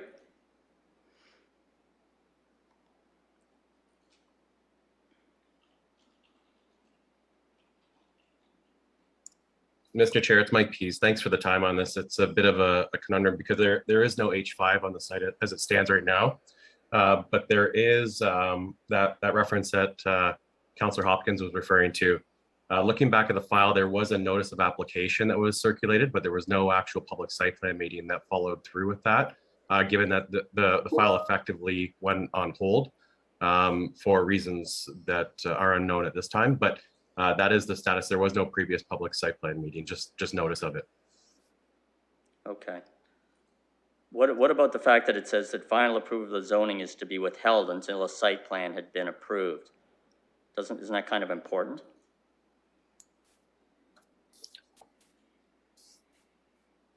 Because you're asking us, I think, I'm trying to figure that, aren't you asking us to approve the zoning tonight? Mr. Chairman, I can be of assistance here. Okay, why don't you give it a shot then? Thank you, Mr. Chairman, through you.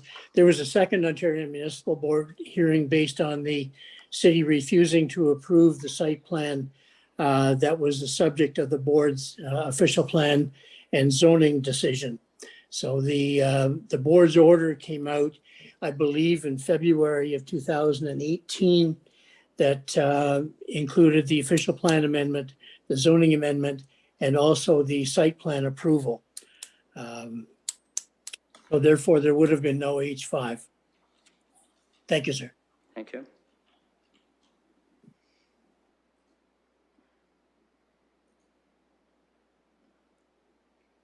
Councillor Hopkins, are you looking for staff's position on this? It just seems to me now that you've raised this, it raises a bit of an issue as to.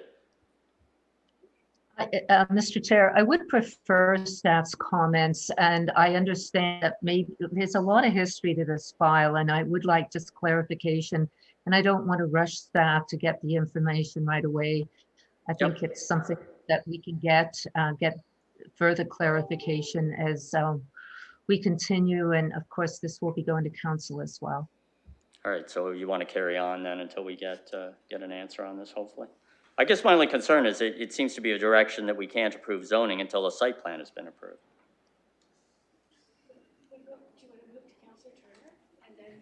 Yeah, we're going to move on then to other things and see where we get to.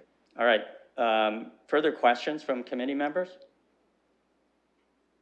There being none, I think Councillor Turner wanted to ask some questions. We're doing questions now, Councillor Turner, just so you know that. Yeah, absolutely. Thank you, Mr. Chair. I appreciate the opportunity to visit your committee. Just a couple quick questions. One with respect to, and the questions have been asked, but I want to ask them a little bit more specifically, if I could. The lead standard itself, Mr. Knudsen identified that they'd be getting about 40 or so odd points. To the lead standard, there are 4 different criteria in lead. There's certified silver, gold, and platinum. There's about 110 points that can be obtained in total. I think my question for staff is, to which of those 4 standards did the OMB direct the building to be done?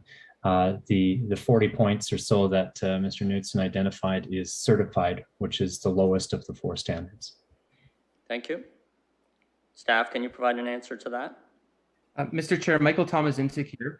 The OMB hearing, or the OMB decision requires a construction of a LEED certified building. So that's the direction from the Ontario Municipal Board at the time.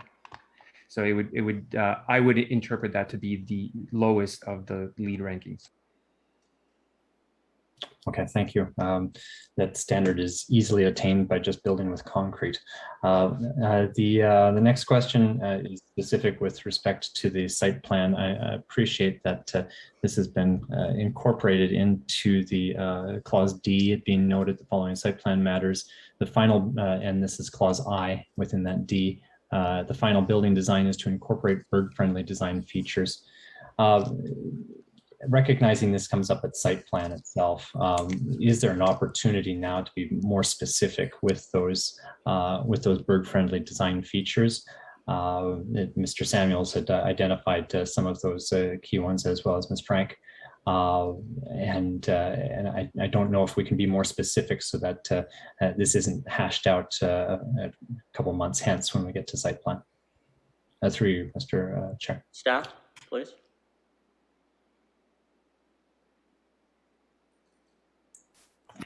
The chair, I'll take the first cut at that, and then maybe staff can jump in. Certainly, this is the point where the committee can advise of the site plan matters that they would like considered. So to the councillor's point, if through the summary of Mr. Samuel's comments, those items that actually can be addressed through site plan could be referred, then they could be considered.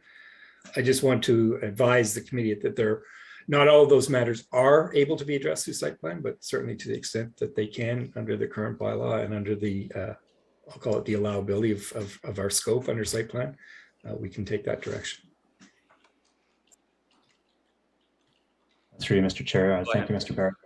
Well, yeah, so I appreciate that. And then if the committee is willing, then I would recommend or request that the committee might entertain making those requests to the site plan referral, that the motion actuated lighting, windows and treatments up to the 4th floor, the window treatment standard that Mr. Samuels had identified. I believe there might have been a couple others, but those would be important elements to be brought forward into the site plan considerations. Thank you. Any other questions, Councillor? No? No, I'll reserve for comments. Thank you. Appreciate it. Any other questions from the committee? All right, then I'll turn it over for comments and any motions that the committee wishes to bring.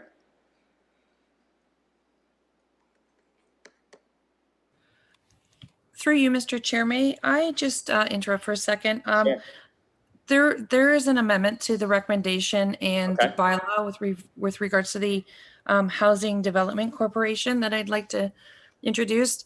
Those are before you, and they were given to the secretary this morning. All right. And what are the nature of those? It's just a little portion under the provision of the affordable housing, and it's to change the wording 3 bullet points down, that the rent for the identified affordable housing units be set at 85% of average market rents for the London Census Metropolitan Area for the calendar year of 2021 as established for 1-bedroom and 2-bedroom. There was just a clarification with regards to the calendar year for the year of 2021. All right, so that's going to be in the amended bylaw, and that's just providing more specific information on that bullet point? Yes, and that has been given to the committee members. All right, fine, thank you. So, comments, motions from staff, from committee members? Committee members have to bring the motions. Councillor Lewis. I will defer to Councillor Hopkins. I saw she had her hand up before I Sure, raised Councillor mine. Hopkins, go ahead. Go ahead. Thank you. I would have deferred back to you, Councillor Lewis, but I would be prepared to follow up with adding the motion, and I guess it's adding it to DI that Councillor Turner referred to, given the comments from the public, from Mr. Samuels, in particular, looking at what the City of Toronto is doing, but how we can meet the be more specific in our bird-friendly evaluations with this building. It is so important. This is right next to an ESA. It's a very tall building, and it is across from Springbank Park as well. And we know that's the corridor where they're going, and we should do everything possible. So through you, Mr. Chair, I would like to bring forward that motion to Well, you want to amend D1. So how do you want to amend it? DI, how do you want to amend it? More specific considerations like the one at the City of Toronto that Mr. Samuels referred to, or just to be more specific and do everything possible to meet the criteria to protect the birds. Yeah, the reason I'm asking that is it says, it's very general. It says the final building design is to incorporate bird-friendly design features, which I would take it to mean that could be anything. It could incorporate 2 bird design features. Are we are we changing it to consider further steps, or what is it that we're doing? Because if you get specific, it's a question of whether you're considering them or demanding their incorporation at this point. And I don't know which. I heard Councillor Turner say considering, so that's going to be important, what your wording is. Definitely consider it, but I would just like to add to do everything possible to protect the collision of birds to this building. And whatever we need to do that, I would like to add that amendment to DI. Okay, so if I'm trying to draft something. The final building design is to incorporate bird-friendly design features, including consideration of a list of things. Is that what we're talking about? Yes. Yeah, go ahead, if you can help. I have part D, small I.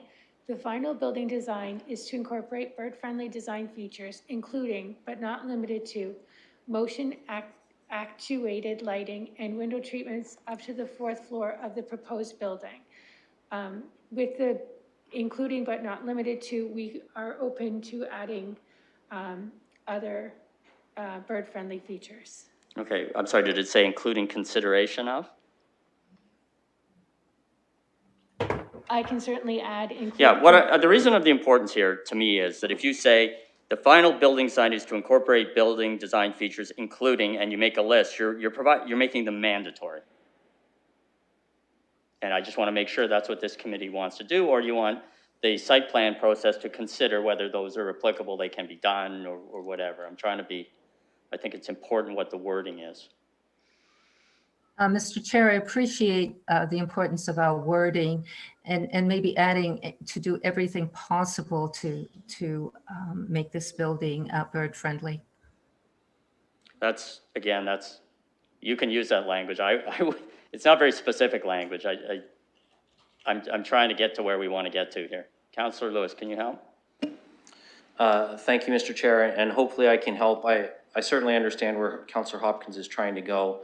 I would suggest that we listen to what Councillor Turner had suggested in his comments, and if we were to use the language we'll consider in the site planning, certainly I would be willing to second that if Councillor Hopkins is comfortable once the clerk has put that language up, if she's good that way. I understand what she's trying to accomplish. I also appreciate your caution about language that makes it mandatory versus looking at options. So I think shall be considered in the site plan is kind of the language that I would be prepared to second. Thank you. Have you, clerk, are you able to draft that? Thank you, Mr. Chair. So I have for part DI, the final building design will consider incorporating bird-friendly design features, including but not limited to motion actuated lighting and window treatments up to the 4th floor of the proposed building. Okay. Councillor Hopkins, is that something you would be prepared to move? Yes. All right, and seconded by Councillor Lewis. So that's an amendment to the recommendation. So any comments on the amendment? Councillor Turner, do you want to comment on the amendment? Certainly, I appreciate the amendment being moved. I think it's appropriate. To your point, Mr. Chair, I think it's well heeded. Being specific versus general is important. One of the challenges is that the question of what authority and latitude we have to impose those standards. So, I think this gets us there. So, thank you for bringing it forward. Thank you very much. All right. So, is there anything further on the amendment? All right, I will call the vote on the amendment.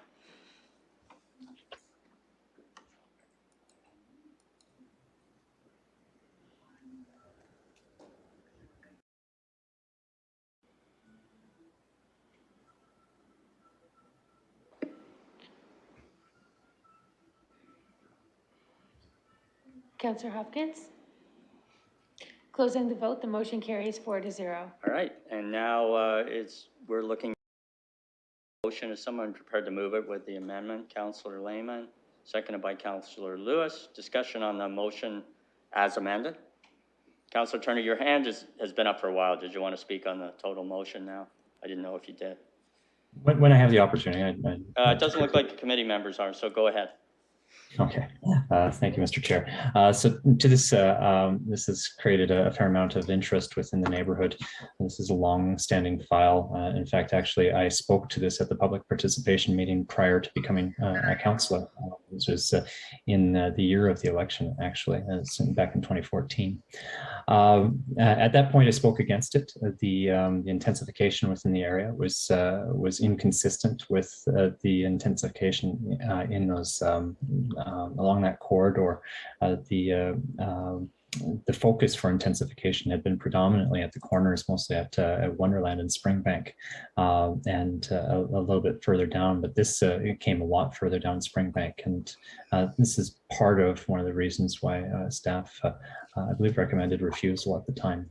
And notwithstanding that, the elapsing of the time limit on a decision, the file was appealed for non-decision and then ultimately awarded by the OMB for what the current form is, minus a couple small provisions, one being that lot coverage going from 28 to 29%, and the second sort of being the height. And as Mr. Tomczynski identified, that's more reflective of the change in those commercial streetfront units. All said and told, my understanding through this is that the ultimate OMB approval was for the height that is being sought right now, but there was a difference in the number of stories. The height and the stories, at the end of the day, the number of stories achieves the same height that was approved. So the committee doesn't have a lot of latitude, unfortunately, to be able to make many decisions on some of what's coming forward. This is more tweaking the site itself, and as identified by staff, probably those tweaks are for the better compared to what was originally approved by the OMB. And I do recognize the concerns that the community has had. We had a good meeting with the community and the applicant several months ago, and had a good thorough discussion about some of the issues of the day. The adjacency to the Cove's environmentally significant area is probably the one that jumps out most for people. And as identified, this is directly in a migratory flight path, and creates a bit of hazard for migrating birds, especially those that are moving between the river and the coves. So anything that we can do in this circumstance to try and mitigate that impact is much appreciated. So thank you for bringing forward that motion for amendment. In terms of environmental impacts, the subject land status report was done, and there was a significant evaluation of the environmental impacts done at the time in 2014. This does not encroach upon the ESA, and slope stability is important as well, and has to be maintained. So I'm saying most of this for the community who may be watching, who do have concerns, just to identify how much latitude we have in this, which isn't much. Notwithstanding all of that, I'm glad that we're finally getting towards a resolution on it, and any of those small changes that we can make that reflect some of the concerns of the community, both through the coves, Friends of the Coves, and the neighboring residents, I think will be well appreciated. So thank you for your time and your consideration as well. Thank you, Councillor. Any other comments before I call the main motion? Councillor Hopkins? Yeah, thank you, Mr. Chair. I will wait to hear from staff, hopefully before council, just to get further clarification on what the OMB ordered when it came to the site plan process and public participation. I'm just a little unclear with that. But in the meantime, I would like to make comments on this recommendation. And I know it's been going on for a very long time, and this area is a little bit needy in terms of some kind of development. And I heard loud and clear from the public their comments around that missing middle that we seem to have in the City of London, how we can get lower buildings, still providing intensification. But getting back to this resolution and what is supported, I am supporting it for now, just because of the affordable housing component. I really appreciate the committee's support on the bird-friendly features that are very needed in this area. In particular, it's right next to that ESA. I understand there's a dedication to the open space component there, and really I'm glad to see this asphalt removed to accommodate an open space or amenity section. The underground parking is in the setbacks, and really the buildings fronting onto the street are some of the changes that I can support. I would like to encourage the applicant to do everything possible to meet LEED requirements and to develop those options regardless. I think we do live in an age where people want their buildings, in particular near this area, that is of great significance, the coves in particular, that we do everything possible to make this building work within the community and have regard for the environment. And I would also encourage the applicant as well to plant. I know the landscaping is still not done, but the naturalization of the native species in this area is very, very important. So with that, those encouragements to the applicant, for now, I will be supporting the recommendation. Thank you, Councillor. Is there anything further from the committee or anyone? If not, I will call the vote on the amended motion.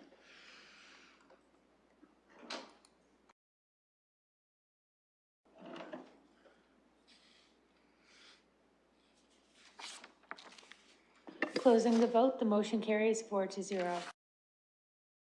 Who participated in that.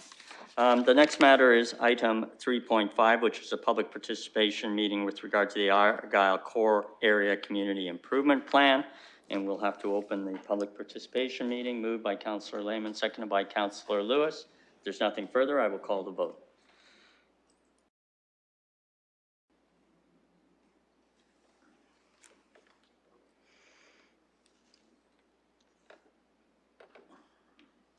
Closing the vote, the motion carries 4-0. Please. Thank you, Mr. Chair. Through you, this is Isaac de Kuster. I'm very pleased to present the final Argyle Core Area Community Improvement Plan tonight. The purpose is to present the bylaws to adopt the Argyle CIP, the official plan amendment, and the London plan amendment to implement the Argyle Core Area Community Improvement Plan, and to provide some background on the overall CIP since the draft in June 2021. So what is a community improvement plan? A CIP is a tool that the Planning Act provides for in Section 28, allowing a municipality to take action to support improvements and redevelopment within a specifically defined CIP project area. So it allows us to do things that without the CIP wouldn't be possible. It can help to address reuse and restoration of lands, buildings, and infrastructure, address growth management challenges, and plan for rehabilitation and land use changes. This neighborhood CIP, if adopted, would be the 12th CIP in the City of London and the 7th neighborhood CIP. On the next slide is the recommended project area, which includes all properties fronting Dundas Street between Highbury Avenue North and Lavelle Street in East London, and is divided in two sub-areas, the Dundas Street corridor and the Argyle Mall area.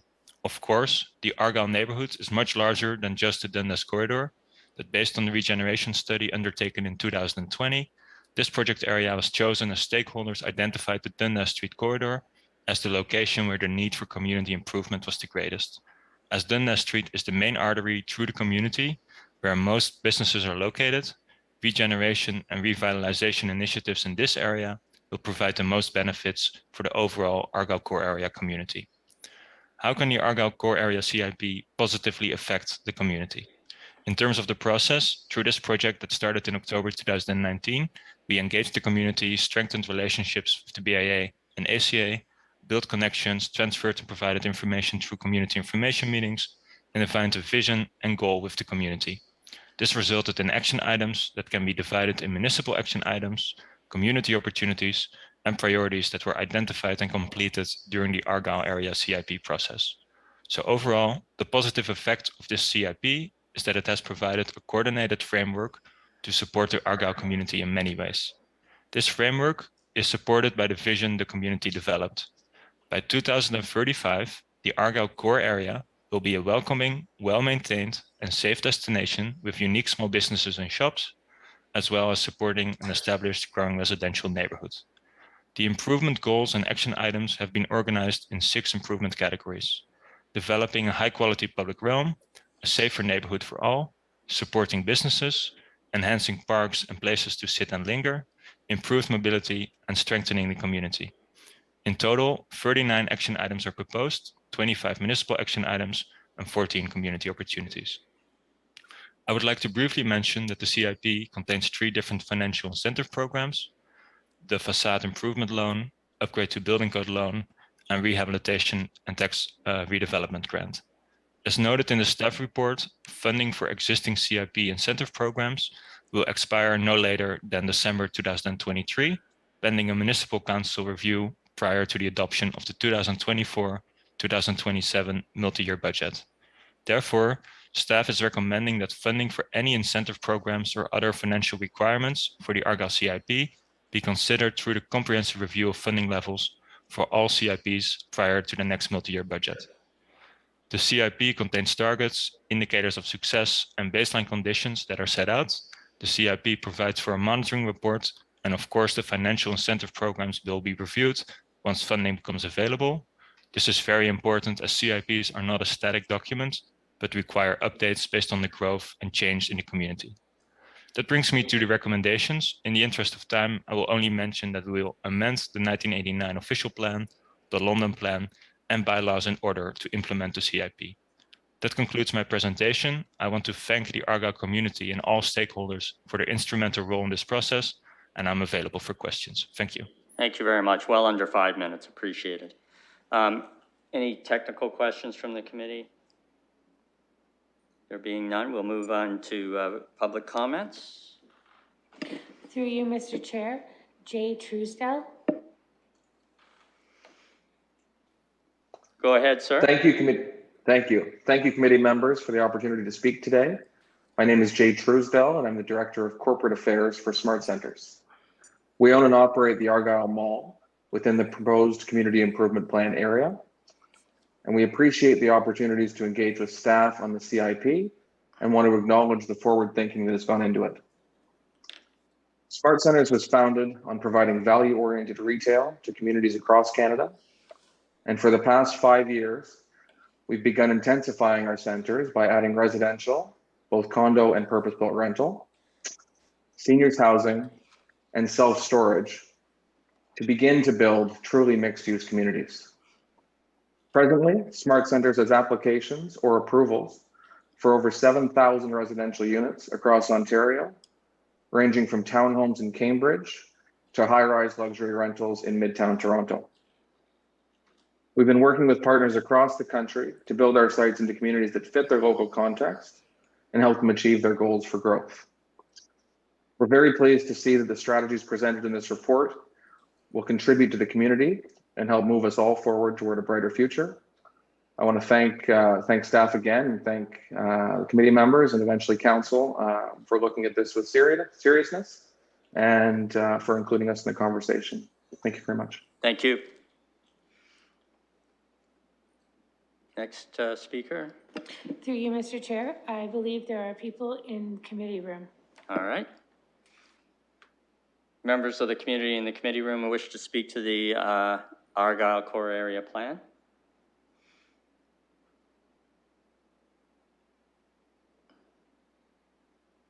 Yes, no? No.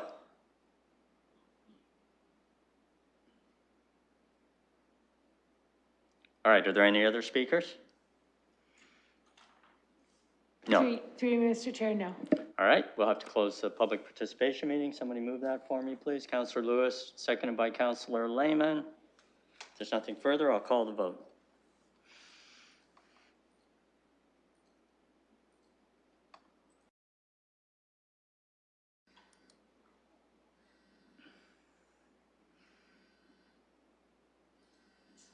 Closing the vote, the motion carries 4-0. Councillor Lewis, did you want to lead off on this? Thank you, Councillor Squire. You beat me to even putting my hand up, and I appreciate the chance to just speak very briefly, and I do mean brief. I'm not going to say too much other than to thank our staff for all the work that's gone into this, and to all the members of the neighborhood who've participated, the small business owners, the service providers along the commercial corridor on Dundas, and the Community Association and the Business Improvement Association. I think it's important that folks know after the first draft, Mr. DeCuster and his team made it a priority to make the time to come back out to Argyle in person in a COVID-safe way to hear some further thoughts from the community on refining the plan a little bit. We know at the community level that not all of these changes are going to come quickly, nor will we necessarily see all of them come to fruition as the document evolves, because it is a living document that will see some changes as things move ahead. But as we start to already revitalize the Dundas corridor with some infrastructure work, this is very timely. We're also revitalizing, in fact, the construction has already started this week on the Bridges Wavell bike lanes, which will be providing some active transportation routes into the neighborhood. And we do look forward to the representative from Smart Centers continuing our conversations about access to the mall, to some secure bike parking at the end of those bike lanes. This is all a good news story for Ward 2 and for the businesses in the Argyle area in particular. So appreciate all the work that's gone into this from all sides. I will say for years and years, we heard responses to this request that were, no, we don't need that in Argyle. But staff remained open to hearing, and they listened, and this is where we are today. So appreciate the time to just offer those thanks to everybody. And obviously I'm supporting this, so I'll move the staff recommendation. Is there a seconder for the staff recommendation? Moved by Councillor Hopkins. Any further comments before I call the vote? All right, we'll call the vote then. Closing the vote, the motion carries 4-0. 3.6, which is a public participation meeting with regard to this is a public site plan meeting with regard to 1150 Fanshawe Park Road East. And we'll have to open the public participation meeting. Moved by Councillor Lewis, seconded by Councillor Hopkins. I will call the vote.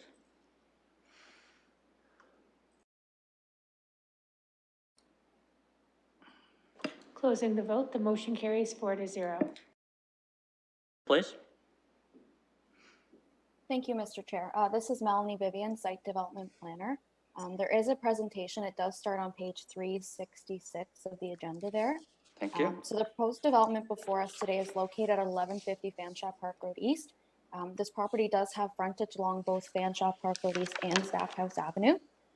So as shown on page 367 of the agenda, the proposed development consists of one 6-story apartment building containing 81 units and one stacked townhouse block with 6 units for a total of 87 units on the site.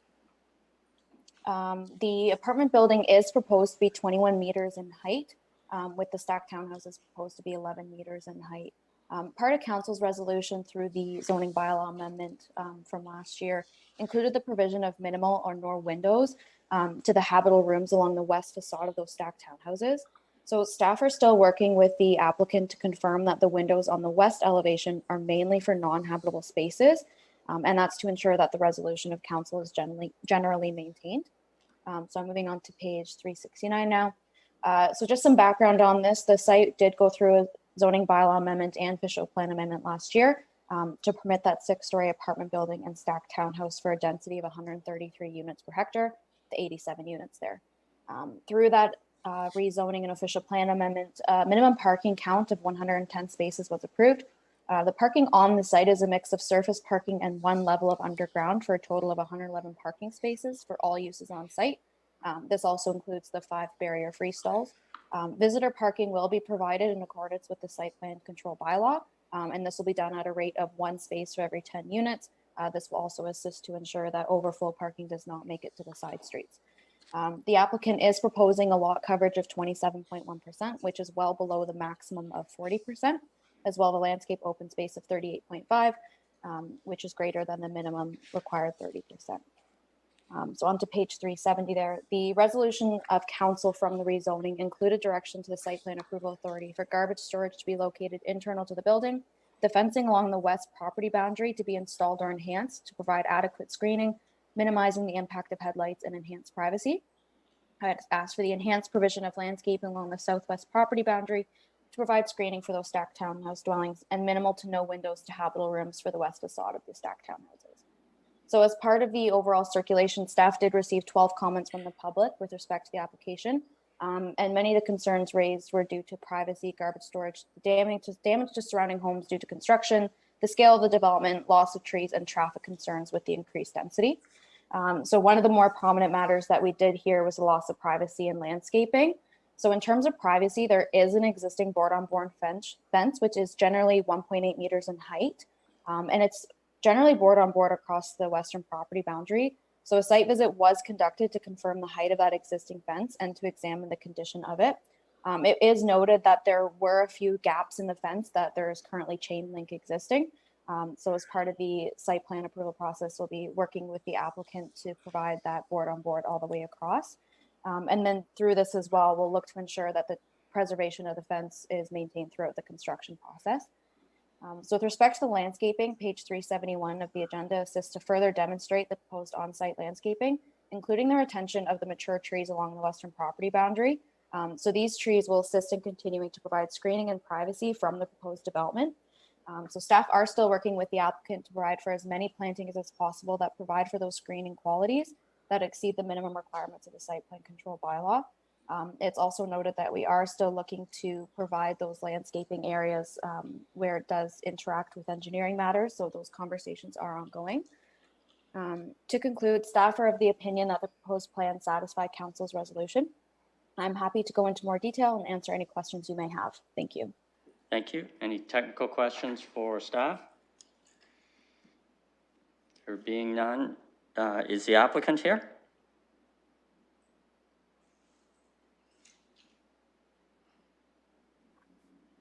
Mr. Chair, we've had some people drop off the Zoom. So if you would like to see if we have anybody in the committee rooms, then Sure. I will let you know if someone else joins. Sure, that'd be great.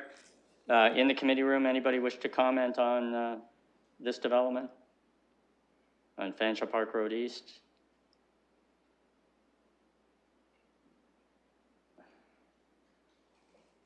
Thank you. Hi. Go Hi, ahead. everyone. You have 5 minutes. Okay, so I'm just a resident at the 1243 Holland Circle and also the house owner. So I will just speak for myself.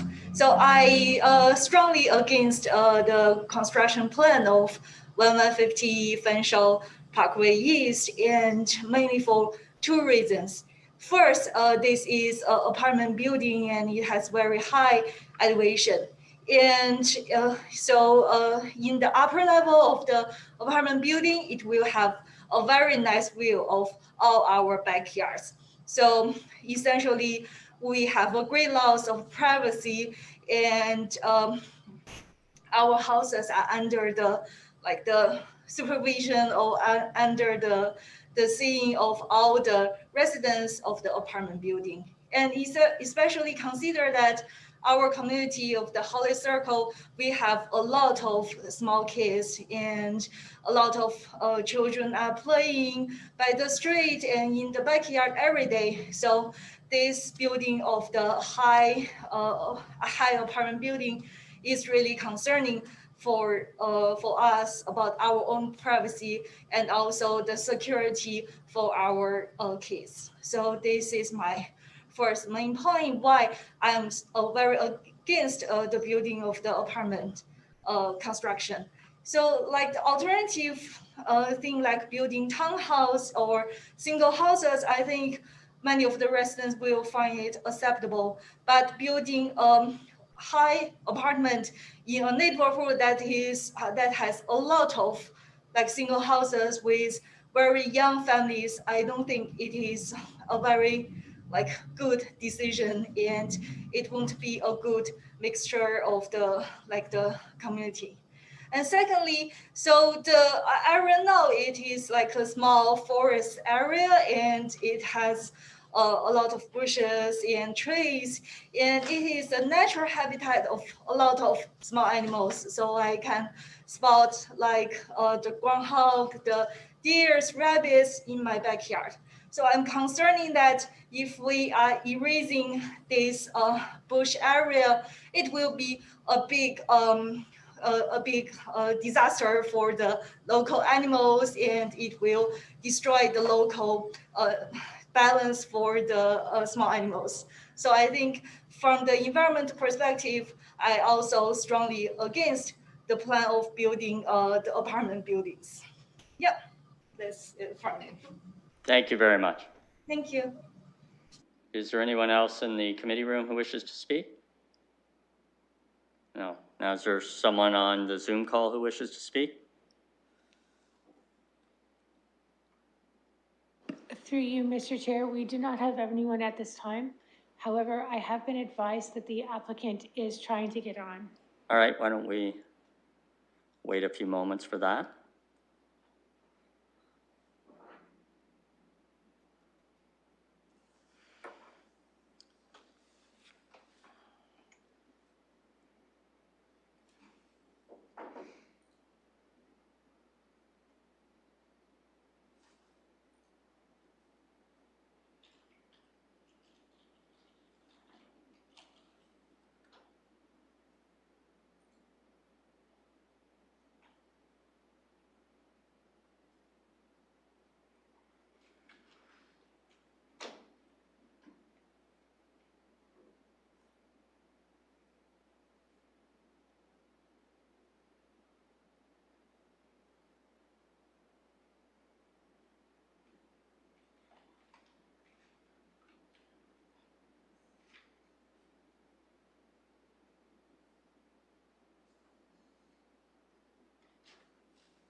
Anything yet?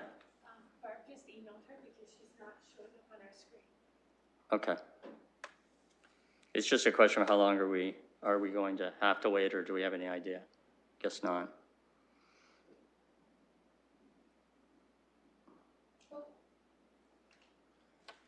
We have one more person. He's just going to need a minute to get in. Sure.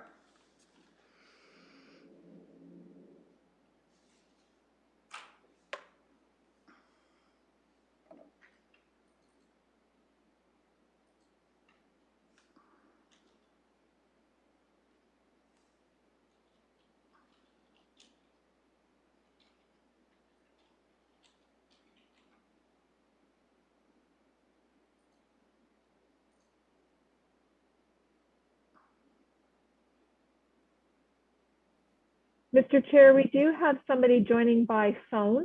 Okay. I'm going to apologize in advance for the pronunciation.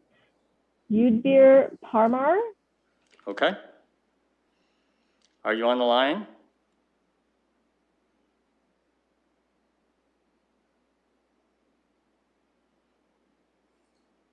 Hello?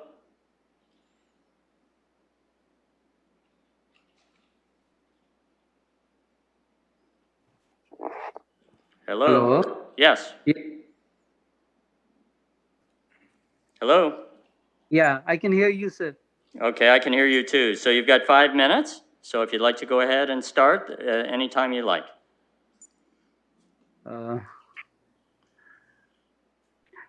Have anybody else spoken? Yes, other people have spoken. Oh, so I missed the bus. You missed just one person, I think. Or Okay. go ahead. So I'm a resident of 1253 Havlet Circle, and the building which is coming up, its entrance is going to be just opposite to my backyard, and what I see is that all along from south to north, there are the Norway spruce trees. It's only in my area, which is about 40 feet. There's one hackberry tree. I'm just wondering, because as per the old plan, these trees were to be cut. So my worry is, my question is, are they retaining these Norway spruces? Apparently, they have been numbered as 1 to all the trees have been numbered. I'm more worried about the trees 17, 18, 19, 20, and 21. So 5 of them. Because I went through whatever information you've given us. Maybe I'm a layman, but it doesn't provide me what's going to happen there. And I was also thinking, because it's only my area, about 40 feet, which doesn't have any trees there. And apparently the entrance of the building is going to be from that side. So the lights will directly fall on my house. Sir, is it possible for you, even before all the construction starts, can they work on the plantation part and have some spruce trees planted there? I'll ask that question. Hello? Yes. Did you have, so you're worried about trees 17, 18, 19, 20, 21, and the lights on your house, and you're looking at spruce trees to be planted? Yes, even before they do anything, at least because mine is that barren area, and the lights, they will fall directly on my houses. Okay. Is there anything else you wish to say?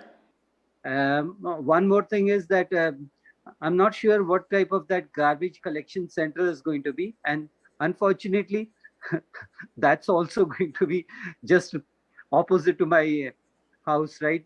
Just not even 10 meters from my backyard. And is there any plan for them to cover it up, or I don't know, is there any solution for that? I will ask. Thank you, sir. Thank you. Anything else? I think I'm good, sir. Thank you for giving me an opportunity. Oh, you're more than welcome. Thanks for coming. Have a good evening. Good evening, sir. I saw some other people coming on the screen. Is somebody? Through you, Mr. Chair, I believe Yen Yu Chen. Okay. Yes. So do I get a chance to speak? Okay. Go ahead. Okay. Should I turn my video on? I'm happy to do that. If you'd like, it's up to you. You can just speak, or you can put your video on. Sure. The host can stop me from So maybe, oh. There you are. So yes, so I'm a resident and 1243 Holland Circle, so which is not like based on current plan, it's not blocked by the construction, but I do have very strong concern of the privacy. So I would be much more comfortable if the new construction is for standalone houses or for like townhouses. But this is like apartment for 6 stories. And if you check the neighborhood, so most of the neighborhood houses are standalone houses. It means you are basically building a tower in the neighborhood, and the like the 6th story apartment is very close to the neighborhood. So I'm just wondering, like, because they are facing the like backyard of most of the houses. So how are you going to protect the privacy from, so people just stand in their houses so they can see everything in the neighborhood. So my, I would say the foremost concern would be the privacy. So given the distance and why, like I would imagine there will be some restrictions on how like high the building can be. So if that makes sense. So that's I understand. Yep, that's my first concern. Okay. And I do also have some concerns about the environmental damage it might possibly cause to the place, because we occasionally see like different types of wild animals in the area that is designated to be the apartment. So we are also not sure about like, is there any going to be any environmental damage to the neighborhood? I would say those would be the 2 of my most important concerns. And as I already explained, so I think if the construction is just like building new standalone houses or townhouses like what the neighborhood is having, so I would be much more comfortable having that. But given like the neighborhood there is no basically apartment in the neighborhood, and I do not see any facility that can facilitate like the living of the large population of the apartment. So I'm pretty surprised that the plan is to build a 6-story apartment. Okay. Anything further? I think that will be it, and thank you very much. Thank you. Through you, Mr. Chair, we do have Michelle Dornbosch, the applicant, on the line. Okay, go ahead. Thank you, Mr. Chair. Members of council, I apologize for my technical issues. Thank you for giving me the time to jump onto this call this afternoon. I have had a chance to review the staff report. We've continued to work with staff on the site plan application. We have no issues with anything, any of the information provided by staff with regards to our application. With regards to fencing, we are proposing fencing around the entire perimeter of the property along the north and west property lines. We want to ensure we have consistency with the fencing around the entire perimeter. The westerly trees are to remain. We have proposed those from the outset of this application, even prior to the rezoning application. Our long-term intent has always been to maintain the large established spruce trees, and we have incorporated them into the design. And we've looked at them extensively and very closely with the landscape architect to ensure that any changes to design will ensure that those trees remain. So again, that's a #1 priority for us with regards to this application. Garbage collection, that is internal to the building. We do have a little bit of overflow in the parking lot, but the primary garbage collection is inside of the building and will be brought out on garbage collection day. That's typical of any multi-unit residential building. If there's any other questions, I'd be happy to answer them. I think I might have missed some comments in between to try to log on here, but if any of the public has additional comments or the committee members have any comments, I'd be happy to answer them for you. Okay, maybe it's, there was one member of the public was asking about particular trees, numbers 17, 18, 19, 20, and 21, and whether they were coming down. Those are the large, through you, Mr. Chair, those Yep. are the large spruce trees. Yep. And they are intended to be retained, yes. All right. And he was also concerned, I don't know if you heard him, about lights on his house. Will the spruce trees help with that, or is that a different issue? That is part of the spruce trees, but the updated fencing will ensure that the trees together with the fencing will reduce any light issues into the backyards of those existing houses. All right. And he asked about the garbage collection. I think you addressed that. So the outside area that has garbage, what is that? Just is it covered? Those are earth bins. So they are the deep well bins. So it eliminates any smell issues. And that's typically just for overflow. And what we have found is holidays, things like that, Christmas, the garbage room, when there's extra garbage, tends to overflow. So we have the outdoor collection for those particular occasions where we just don't have enough room in the building. Great, thank you. Are there any other submissions? No? So we'll have to close the public participation meeting. Moved by Councillor Lewis, seconded by Councillor Hopkins. Unless there's something further, we'll vote on that.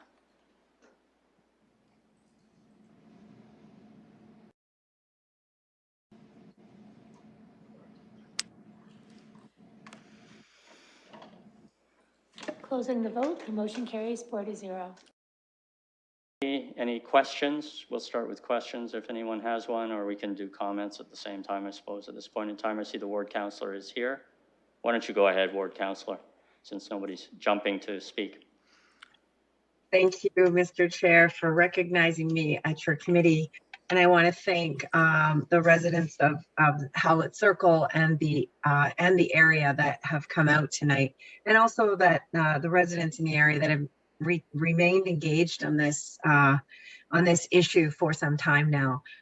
This committee may recall that this item came before council last year, and the zoning on this site was approved. So just to the people that are here, this is a development that was approved already a year ago, and what we're discussing tonight are the site plan issues, so the details around the build itself. And I just want to say to the community as well that there were a number of community meetings. Many of you may have attended those meetings. Some of them took place at the start of the 2020 pandemic. So unfortunately, we had to do it over Zoom like we're doing tonight. And a lot of these concerns came up at that time as well. What always made this development more palatable was the fact, as Ms. Dornbusch explained tonight, that those large spruce trees on the western boundary will be maintained. The other part of this that is better for the people on Howlett Circle is actually the fact that this is a taller building. It's a 6-story building. There are a certain number of units that are allowed on this site. So to go taller allows the building to be moved closer to Stackhouse and further away from Howlett Circle. So having a taller building rather than a spread out building allows those spruce trees to be saved.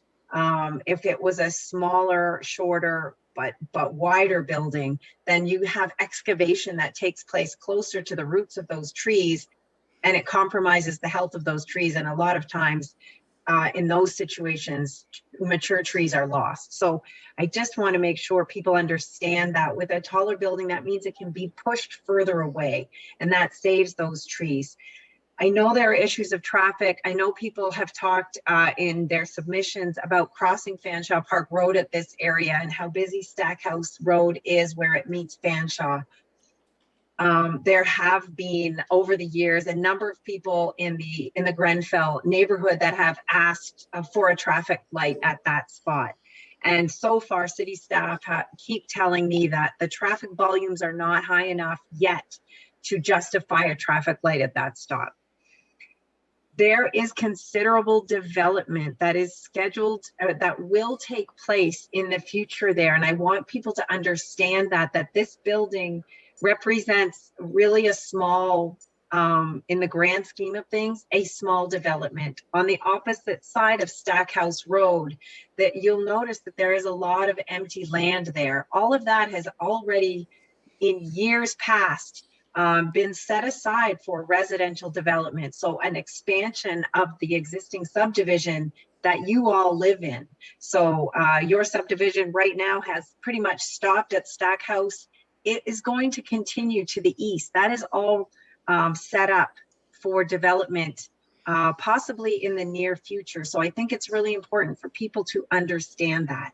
As part of that development, though, what will happen going forward is once those homes are built, Stackhouse will be made more complete. And by that, I mean, there will be sidewalks installed. There will possibly be cycling lanes installed. There will be street lighting, better improved street lighting installed there, because I do get a lot of complaints about the nature of Stackhouse Road and how dangerous it is, the speeds, the curves, the lack of sidewalks, all of that.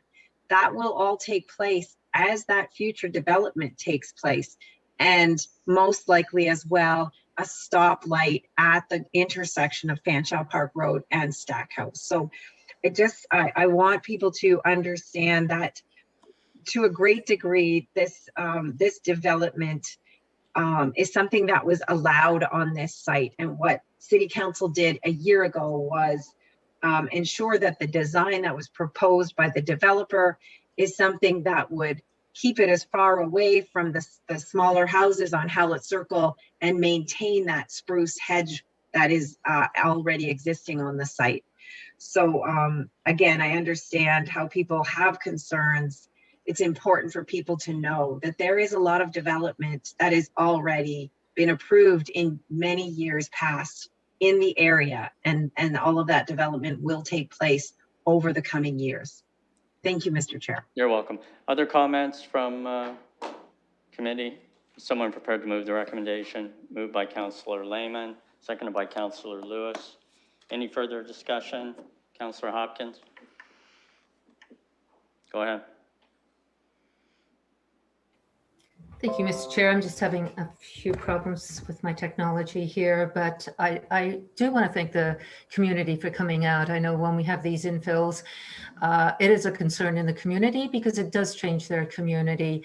And I appreciate the councillors' comments here too, trying to explain what our policies are, the intensity of 133 units this proposal meets, so that requirement, as well as the lot coverage. It is allowed, it's going below what is allowed, and the landscaping open space is higher than it's allowed. And I think that is really important to note, because one of the things I've heard loud and clear tonight is the concern of privacy, and that allows more opportunities for the applicant to work with staff to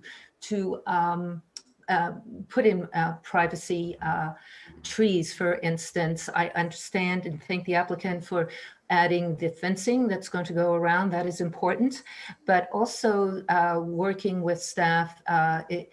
And I know there's a number of challenges, but I would like to encourage the applicant to continue doing that, to plant more trees. I know there's a lot of shrubs and that are going to be planted, but there is something about having extra trees where possible to add to the privacy of this community. But I am supporting the recommendation going forward.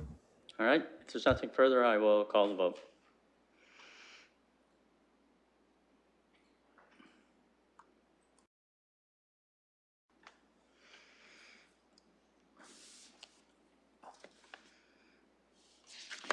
Closing the vote, the motion carries 4-0.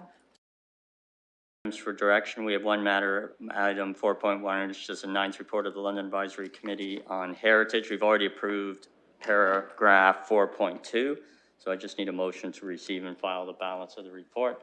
Moved by Councillor Lehman, seconded by Councillor Hopkins. Any comments? There being none, I will call the vote. Oh, sorry, what? Through you, Mr. Chair, just to clarify, you are recommending the actions recommended by the London Advisory Committee on Heritage. in their committee report, not just noting and filing. Okay, and why are you saying, I mean, what is it that you're asking? Are you pointing out something that we're approving?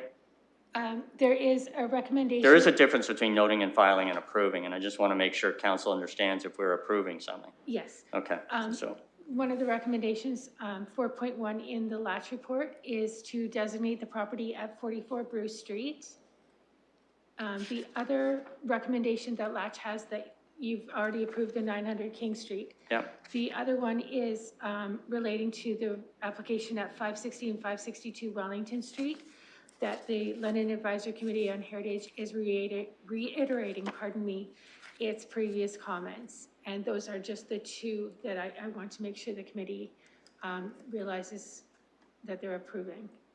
Okay, well, I'm still not sure why we can't just receive and file it, but committee? They've made certain recommendations within their jurisdiction, and we're receiving and filing that report. We weren't asked to approve anything separately. Does anybody have an objection to receiving and filing? Councillor Lewis? Thank you, Mr. Chair. I'm prepared to receive and file.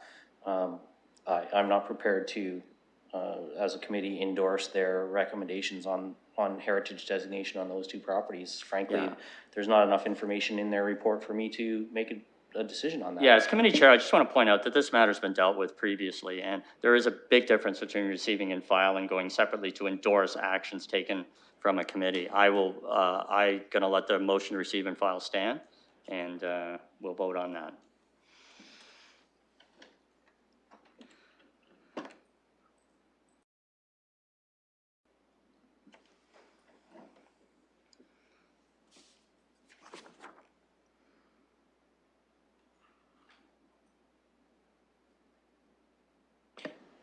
Closing the vote, the motion carries 4-0.